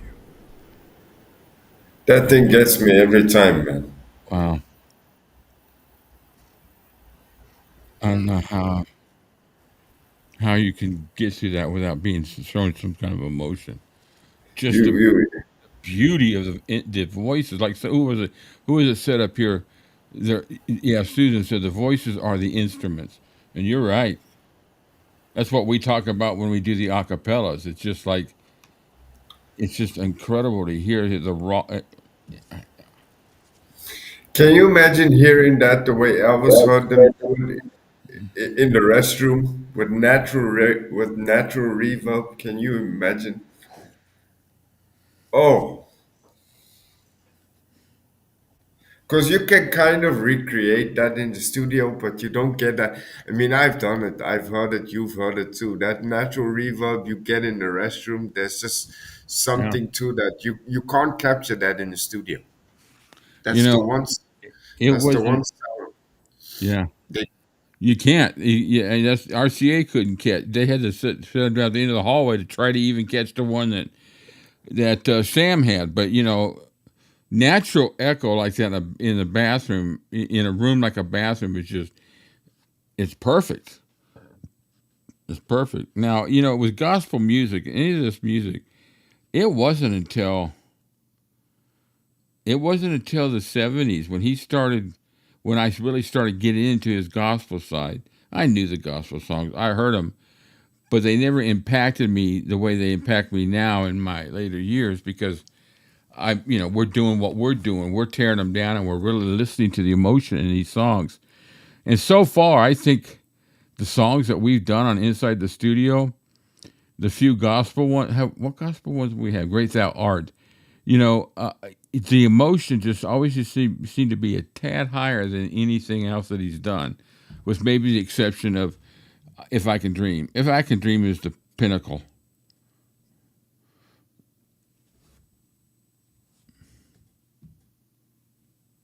Did I lose you, Cam? no, I'm still here. Oh, okay. Well, Yeah, yeah. it's Speechless.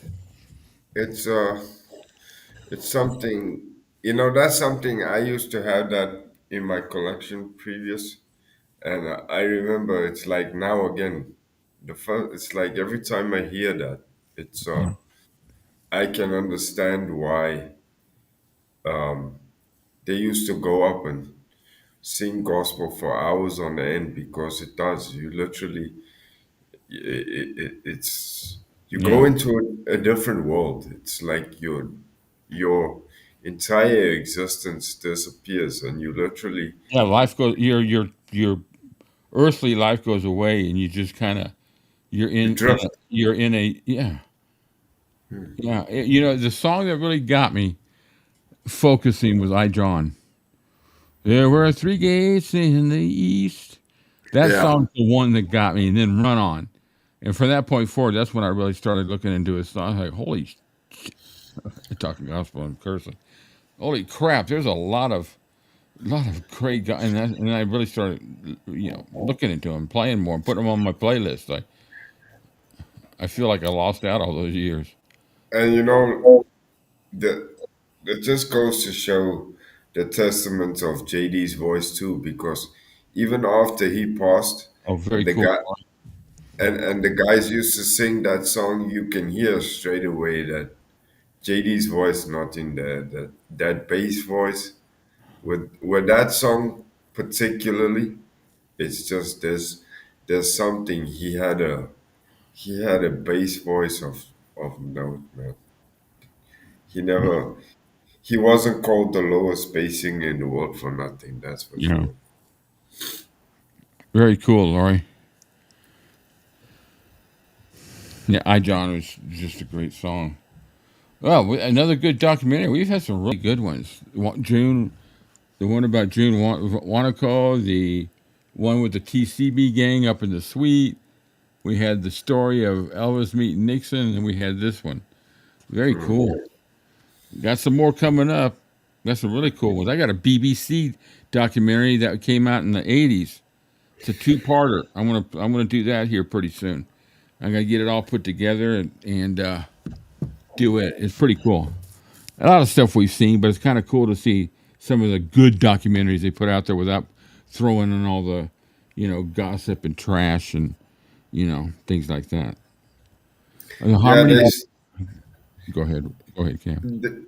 they still, after watching this now too, many of them have tried to do documentaries and focus solely on the personal side of Elvis, but they don't get it right because somehow the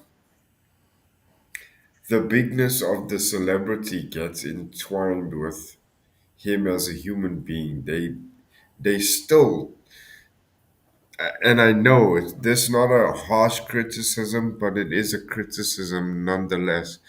They still cannot manage to separate the celebrity from the human being. And that's why I take my hat off to the guy that did this interview with Hmm. Charlie and the production team on this, because they were actually they were actually able to separate and strip the celebrity away and look at Elvis as the man, a human being, a friend. Yeah, it was all behind the scenes stories. It was there were no clips from Ed Sullivan, none of those things. It was just the years with Charlie and Charlie's stories, and though some of course, obviously, most of them would involve the concerts and the entertainment side, but the stories were more of a behind the scenes type of story instead of the movies. Nothing salacious. It's perfect. And Charlie. If you haven't read Charlie's book, you should get it. So there's his widow. I can't think of her name. Jennifer, I think it is. Sells them on eBay. I think she's still got them on eBay, I don't and have that one. a good price. $25, something like that. And she ships it to you. Um, in fact, I bought several of them. Gave some of them away during some of our live streams. But yeah, you need to. It's a great book. It's the same thing. It's the story behind. It's a lot of the behind the scenes stories. I don't think I have that one. But I I don't mean, Amazon. even that even that one they did with the guys up in the suite in Vegas. Yeah. Even in that one, they couldn't manage to capture that. There's always somehow the celebrity always creeps into the story, and it's like it's almost like I don't know what it is. Why they can't separate the two? Why is it so difficult for them to separate the two? Maybe it was easier for Charlie to do that because Charlie was around before the whole explosion, before the atom bomb blew. Yeah. On Amazon, it's used copies. They sell them for $150. I'll have to find the link for Jennifer. I hope she's still selling them. She went through a republishing of them, and unfortunately, the books that I'm seeing here aren't are they're actually the newer ones. Oh, freaking people! They probably bought a bunch from her and then turn around and flipping them. But I'll find her eBay page because she sells them for like $29. I'll let y'all know. I'll put the description down below. But get it if you can. It's really a great book. So I want $180. It's ridiculous. But the ones that you get on Amazon too are used generally, and $180 for a book. yeah. Gee, And whatever they. that's what you get. And, I want to read the book. I don't care if it's first issue or not. I stopped all that stuff. I used to collect the autographs. I used to collect all that kind of stuff. And then, of course, when I went through when I divorced my first wife, all that stuff somehow disappeared. I don't know. And I gave up collecting stuff. I had baseball cards that were signed by play. I just made me sick. I got homicidal there for a day or two. That may be the NIV Bible prophecy. Get better soon, Cam. Kathleen says. Yeah, I'm hanging in there. I'm hanging in there. It won't leave me. It's like bad debt, you know. Let me. Keeps I'm gonna do one keep other way. Keep going. Keep talking, Cam. it keeps hanging around my neck. I just can't seem to shake it, but it'll have to leave eventually. Yeah. All right, let me see here. Come on, why is this thing? My internet's kind of funky today. Okay, Charlie. Are you sure it's the internet? It is. Why you think it's me? Is that what you're insinuating? That it's me? Oh no, well, I used to have a teacher that at school that used to say, "Well, if the shoe fits my child, you may wear it." If you're on Facebook, his widow's got a great fan page of Charlie. She puts stuff up there, some pretty interesting photos that are kind of rare. And then of Charlie, person, So if you guys get a chance, it's the Charlie Hodge fan page. Join it. I love it. But I'll find out though if she's still selling them. You know, the crazy thing is that um, if I were to stand up, if I were to be able to stand up completely straight, I'd probably be about as tall as Charlie. And only when you see those photos of him and Elvis standing side by side, and Elvis puts his arm on his head, do you realize that,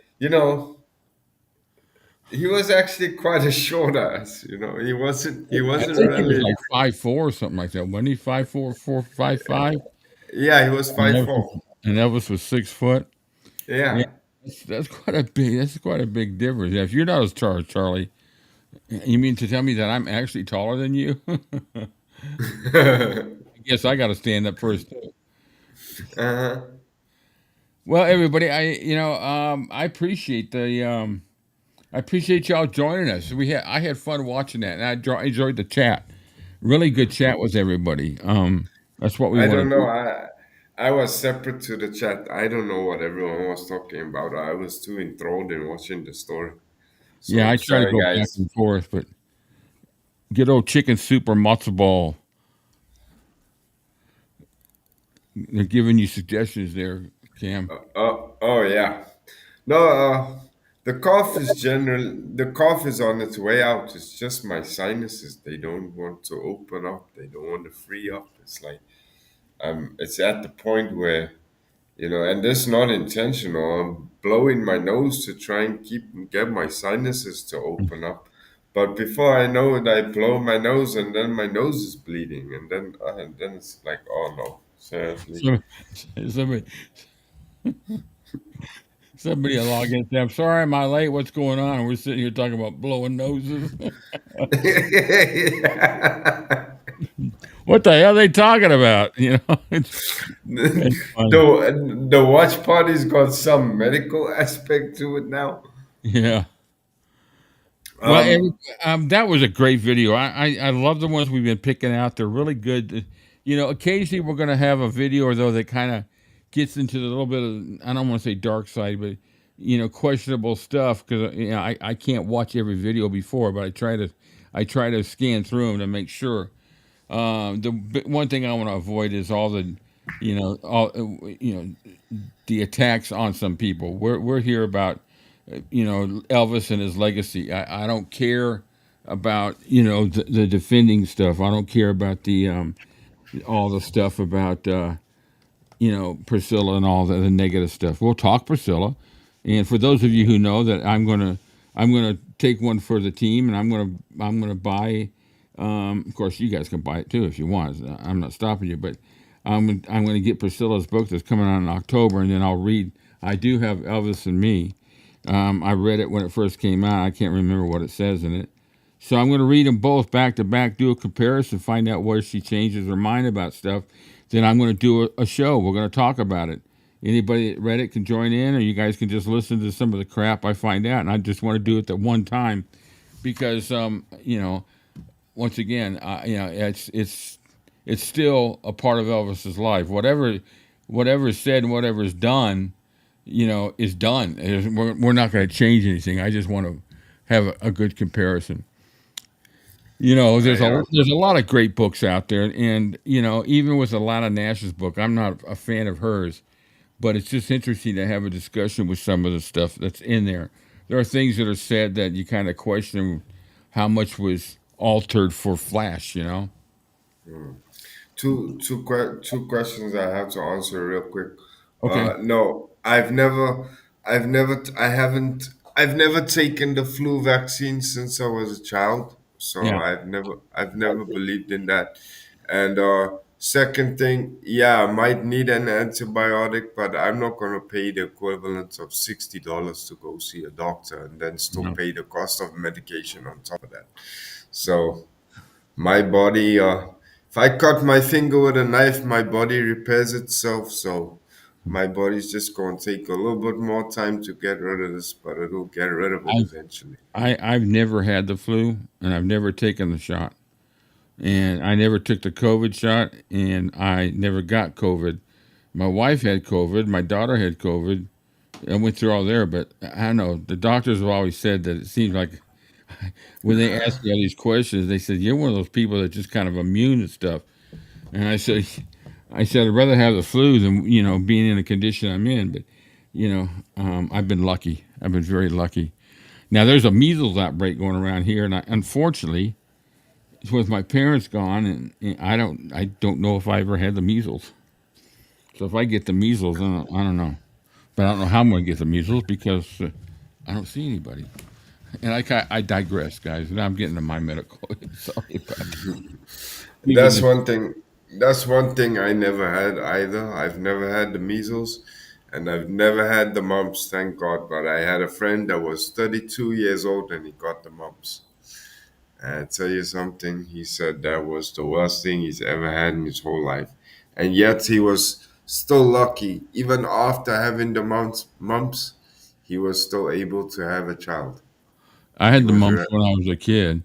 Um, it wasn't real bad. I remember having that. I remember having chicken pox. yeah, I had Hey, chicken pox. Susan, which one is it that you got to get the shingles shot if you? I don't know. Is it if you had it or not? Is it the measles or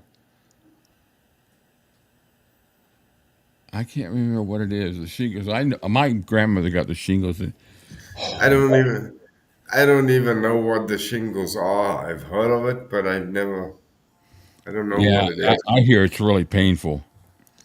I hear it's from I understand it's like they just my grandmother described it as if she had spots on her skin that were on fire Eesh. and she couldn't put it out.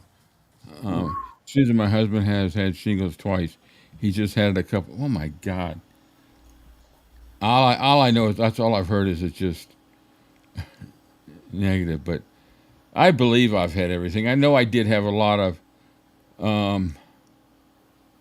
They are incredibly painful. Shingles shot is two separate vaccine. Oh, from the chicken pox. I had the chicken pox. Does that mean I can get it if I've had it, or do I can get it if I haven't had it? I'm confused. If you've had chicken pox as a child, you can get shingles. Oh, shit. Oh, well, it's not like I see anybody. I don't know if it's contagious or if it's just something that floats through the air or just your body. I don't know. I guess I I got the I got the chicken pox when I was 19, and I got it overnight because my stepbrother had it the week before, and I still thought everyone in the family was like, "Oh yeah, you're lucky, you're not going to get it." And I remember I spent the weekend with my mother, and my mother picked me up on a Friday afternoon. I went to bed that Friday night, and I felt a little bit under the weather, but nothing that I wasn't accustomed to, nothing that, we were going into winter. So I thought, okay, it's a 2-day thing. I'll get over it. It's change of season. And the next morning I woke up and I looked like a braille book from head to toe. I literally had chicken pox on underneath my eyes, on my eyelids. And I tell you something, there's nothing worse than that. And everybody came with a lotions that you put on to I stop remember my yourself from. mom doing that. I was a kid when I had it. And I remember her coming in with a calamine lotion or something like that. That stuff didn't work for worth a damn. Yeah, nothing worked. And I hate. I got a. I don't know if it's a phobia, but I can't stand lotions and creams. I can't stand the feel of it. It just. I feel I get claustrophobic when. It's like when we used to go to the beach. I wouldn't put suntan lotion because I just felt Of course, I never really burned anyways. My pigment skin I usually got a nice tan. But now, Gee, now we're into a discussion of medical. we should call you Captain Marvel. You don't get sick, you don't get burned, you don't have allergies. 2 hours into a live broadcast, and we're playing doctor here. We drifted far away from JD all the way down to shingles. I mean, that's what we're here for. We're here to have a nice conversation and let loose. It's just kind of funny when somebody pops. Hey, look, they're still alive. Let me see. Let me see what they're on. Well, no, I haven't heard this.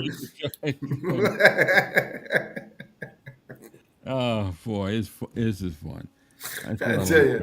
you, this is about talking about shooting the shit. You start with a purpose, and then you end up. Good God, who knows? By the end of it, we might be exchanging cookie recipes. Susan says I wore a skirt to work with sandals today, and my feet are white since I wear tennis shoes all winter, spring. Looks fun. Oh, like you're walking on cotton balls or something like that. That's funny. Yeah, Kathleen says it's a well-rounded conversation. It is. It's a very positive conversation. Well, for those of you though that don't know, we started off this way just to let you know that we've been voted the two ugliest YouTube channel hosts. that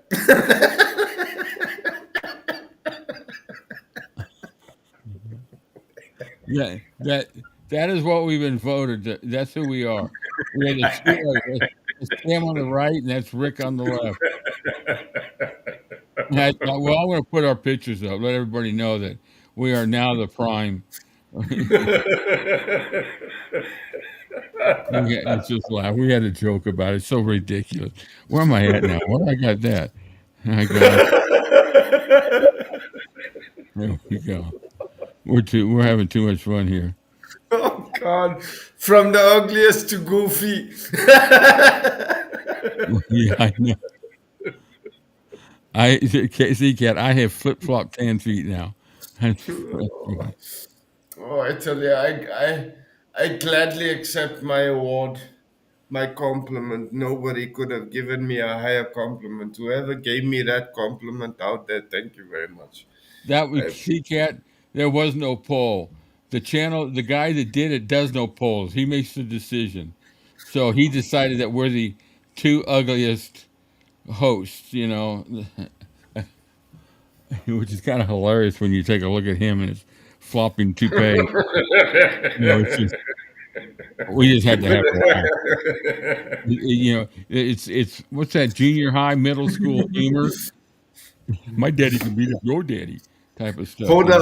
Hold up, keep talking. I'm gonna send you a picture. Something just popped into my mind. Keep talking. You have to give me some about 30 seconds here. You're gonna crack up when you see this. Well, what are you gonna do? Send it to me on your phone? Yeah. Okay. I think we got pretty much. I know Olga's in the same time zone as I am. I don't know if she's still around. I know she's working, so she's probably just listening. She's fortunate. She's able to listen to the radio and all that while. Damn, I got something in my.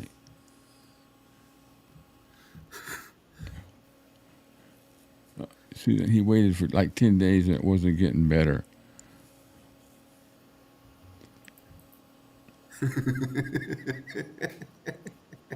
What the hell there? That's a man for you, Val. Nice long hours, thank you. All right, so what you sending me? I'm about ready to. For some reason, why there's hold up, I'll send it to you from my phone. For some reason, this internet's taking forever. Yeah, Lori says it doesn't help our argument when we have the two guys in between us about what being good looking. Hold up, I'll send it to you from my phone. It's gonna work out faster. All right, how you sending me? WhatsApp? Yeah, I'll send it to you on WhatsApp. I All just right. have to find the picture quickly, and then I'll send it to you.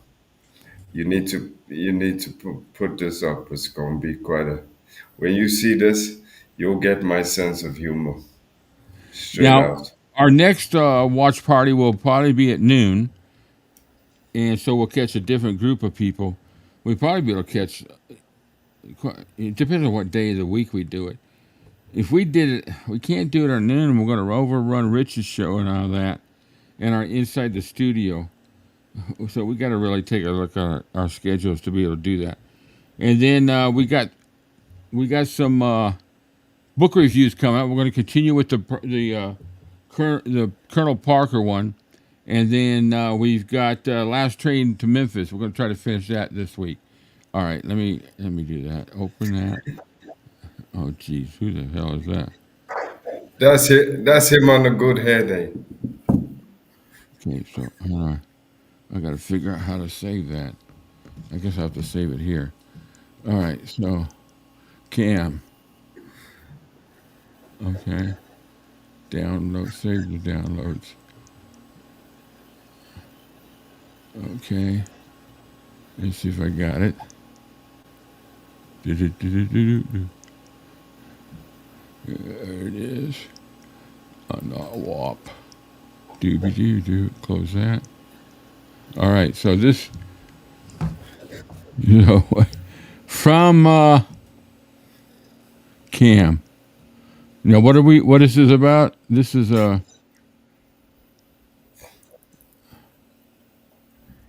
This is our. I'm going to send you the name of the character. a small picture. Now, who is this? This was a series they used to have on in in the UK years and Thanks, years Olga. and years and years and years ago. Uh, I'm just trying to get the name of the damn thing. I'm gonna send you the link, and then you can see. Okay. You can tell everybody about it.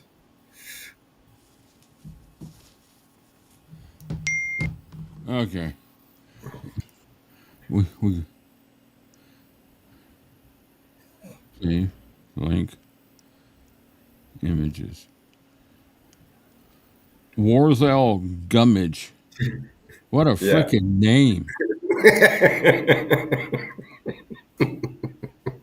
There was a TV series that was made in England. I used to watch it.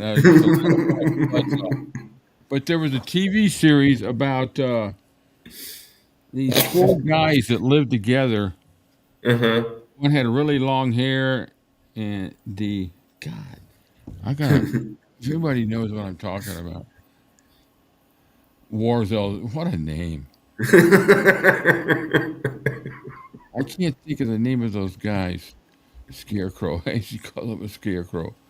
The Jesus English comedy, the something for guys. I don't know if that'll tell me anything. The good guys know.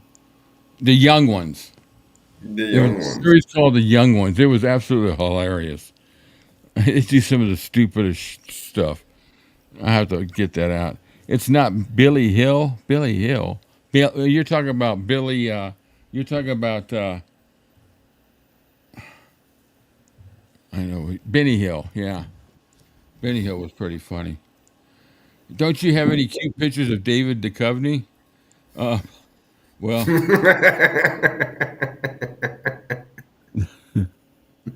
none on my phone.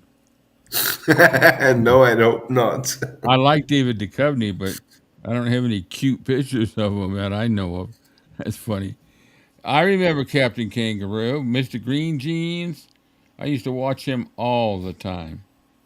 That was a great show, great kids show. Back in the days. There, Valerie remembers the young ones. Yeah. Very funny.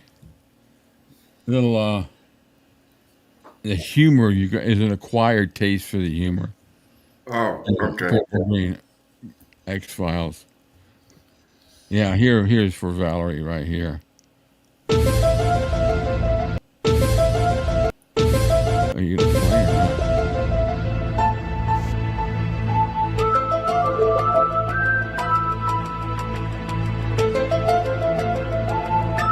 Love that theme. Says Yeah. spooky shit. All right, guys. Anybody else got anything else? Keep an eye. If you want to, where's the logo? WhatsApp. Ooh, that's not WhatsApp. What the fuck? Okay, that can go. Where did I put that? Didn't I use a WhatsApp? Maybe I put no. Stupid.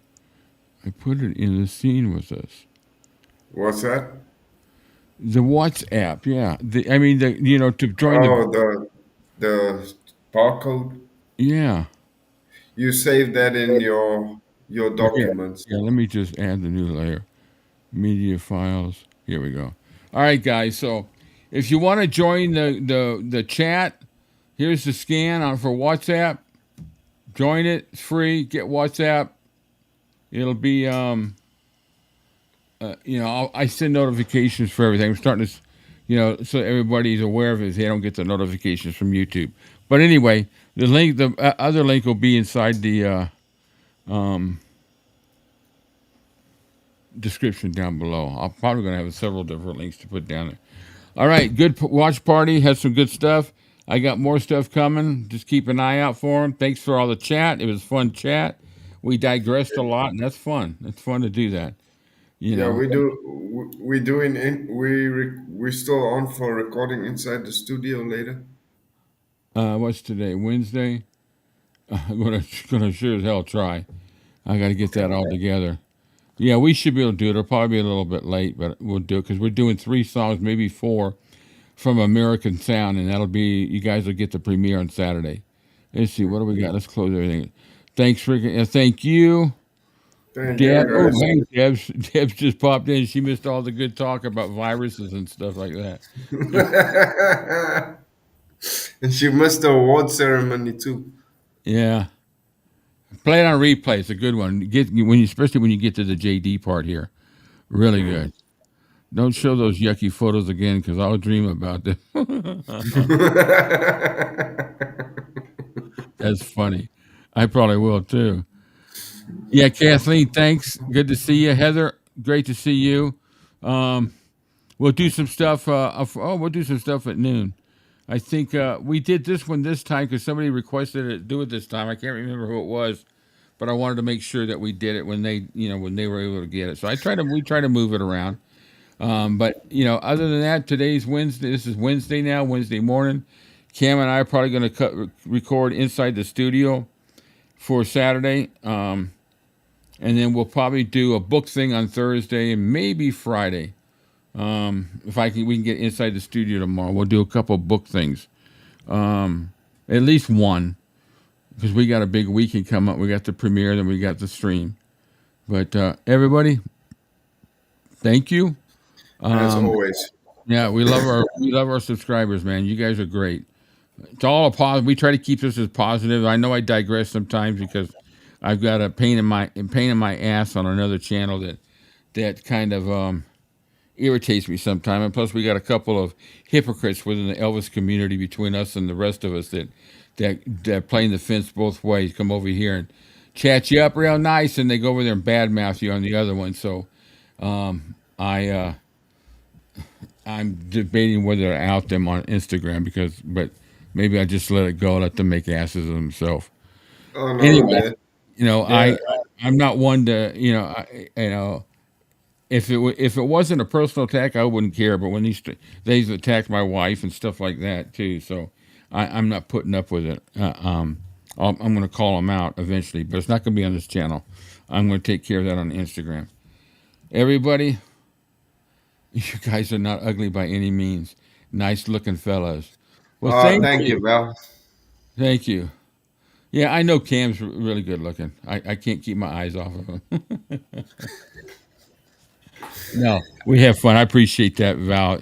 We appreciate all of you guys. It's good to see All of you somebody. guys. Hadn't seen Val for a little bit. I hope the graduation went great for your son. Um, if Lori's here, I'm still here. You know, I hope everything's goes well with your knee. I know you guys. You know, you're probably still going through therapy. And then Susan, it's nice to see you back. I know you've had some stressful times recently, and you know, our thoughts are with you. She's lost a really close friend, and it wasn't a good scene, so she's had a tough time with that. But our prayers and thoughts are with you, Susan. I miss them too sometimes, Deb. Oh, okay, I love this channel. I just don't seem to get on the. You know, Deb, if you join the WhatsApp chat and you get into the chat room, you'll get notifications during the day. You'll come straight to your phone. So I'm trying to tell everybody that, you know, if you really want to get all of our notifications, join the WhatsApp, because I send out the notifications all the time. Yeah, I know, because the WhatsApp, the YouTube notifications don't even come through my phone Yeah. sometimes. So Yeah, so there's the WhatsApp. Scan that, or the link will be down below, and you just say, "Yeah, I'd like to join the group." It's the Elvis-A-Z group, and join it.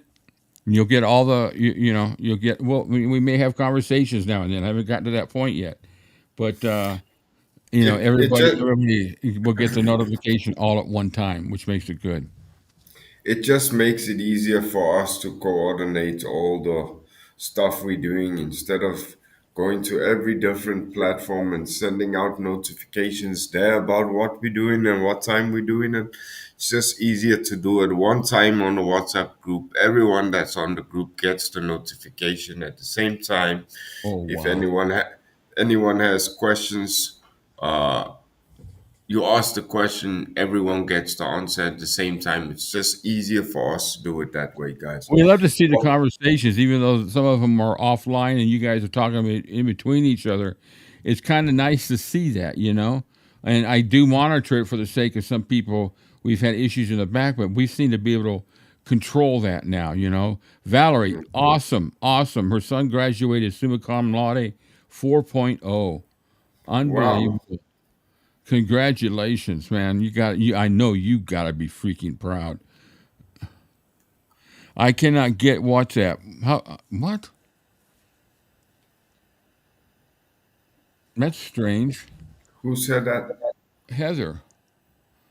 That's strange. WhatsApp is international, and you should be able to get it.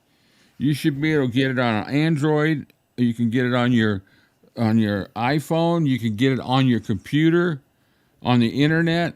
I'll send the links down below and see if you can download it, or maybe I don't know. I don't know why, because that's how Cam and I converse. That's how I converse with Lori. That's how I converse with Priscilla. That's how I converse with Rick, with Rich. Literally everybody. Yeah, WhatsApp is the world over. yeah, yeah. Hey, Priscilla, you missed the. Yeah, she gonna have to go back on the replay on this one. Yeah, we've gone from Elvis, Charlie Hodge, into viruses, vaccines, and what else have we got off to? It's been fun. It's been a funny conversation. Heather, are you spelling it right? WhatsApp. Yeah, I think that's the problem. I think Heather Yeah, might because be. I've never known of anybody not able to get WhatsApp. Yeah. So what? But if you want, just click on the link I'll have down below to the site, and then I'll have the link to join the to join the group. And once you download WhatsApp to your phone or on your computer, either way, I have it on both. So Yeah. It's. I think it's a question of Heather might be spelling it incorrectly. yeah, double check that. So I'll make sure that when this is done and gets up and processed all the way through, I'll make sure I have the links for WhatsApp down in there. definitely. All right. Husbands that don't listen, do they ever? Now we're getting a discussion. Oh, here we go. Here we go. Yeah. Valerie, to answer your question, most honestly, I think, and Rick, you might shoot me for this, but it's honest. Yes, we do listen, but 99% of the time, we listen when it's too late. So Yeah. yes, we do listen, but we don't listen in time, unfortunately. Yeah. Yeah, there we go. Deb's got it right. Deb. Yeah, what she. Yeah, that's it. WhatsApp. Yeah, thanks, Deb. That's how it's spelled. So do this, but and then join the link. I'll put the link. The link will be in the video, and I'll have the I'll make sure I put the copy of the link into the description, and you guys can join the group. We got 9 people right now, so we want to up it up because I know some people miss it and come back later. Oh man, I missed it. So We need we need to get Priscilla needs to join our group also. yeah, I put we need to get you in there, Priscilla. Everybody, we need to get everybody. All Cam. All right, guys, almost 2.5 hours, dude. What a great one, man. Yeah, The it's movie, the always movie was only an hour long, so we've had a nice hour and a half discussion about different things. it's always good. That J.D. Sumner part was a good way to end that whole movie part, the watch party. Unbelievable. Yeah, and every time I hear that, it just takes me back to that place where Yeah, you know I I think to myself, you know, I can just imagine hearing those guys singing that in the restroom with a natural reverb. That hmm must have been absolutely mind blowing to hear that. yeah. Sounds. Well, we can kind of do that. The WhatsApp group we can create as a virtual pub, so we can do Oh, that. That's one of the reasons why we decided to put the WhatsApp group together too, because yeah, it's not only for us to keep you guys informed of what we're doing and where we're doing it, but it's also giving, hopefully creating the platform for you guys to bust around ideas and talk shit amongst each other. So, you know, come yeah, on in. yeah. I'm gonna see if I can set this in here. I'm gonna put the link right here. See Oh, if it goes through. to the group. Yeah, go through. It seemed to go through. Let me see if it went through. If the link will work. Sometimes the links don't work. There we go. Uh, yeah, it works. WhatsApp group invite. It'll take you right to the invite, and Yeah. you can download. You can download the WhatsApp. So there's your link right there. I'll put it in the description down below after the video's done, and just join the group. Let's see if we can get up to. Let's see, we're at 9. By the time we do the next WhatsApp party, let's see if we get up to 15. Little by little, in little pieces. It works great that way. You guys are all awesome. I love this group. Thanks, Lily.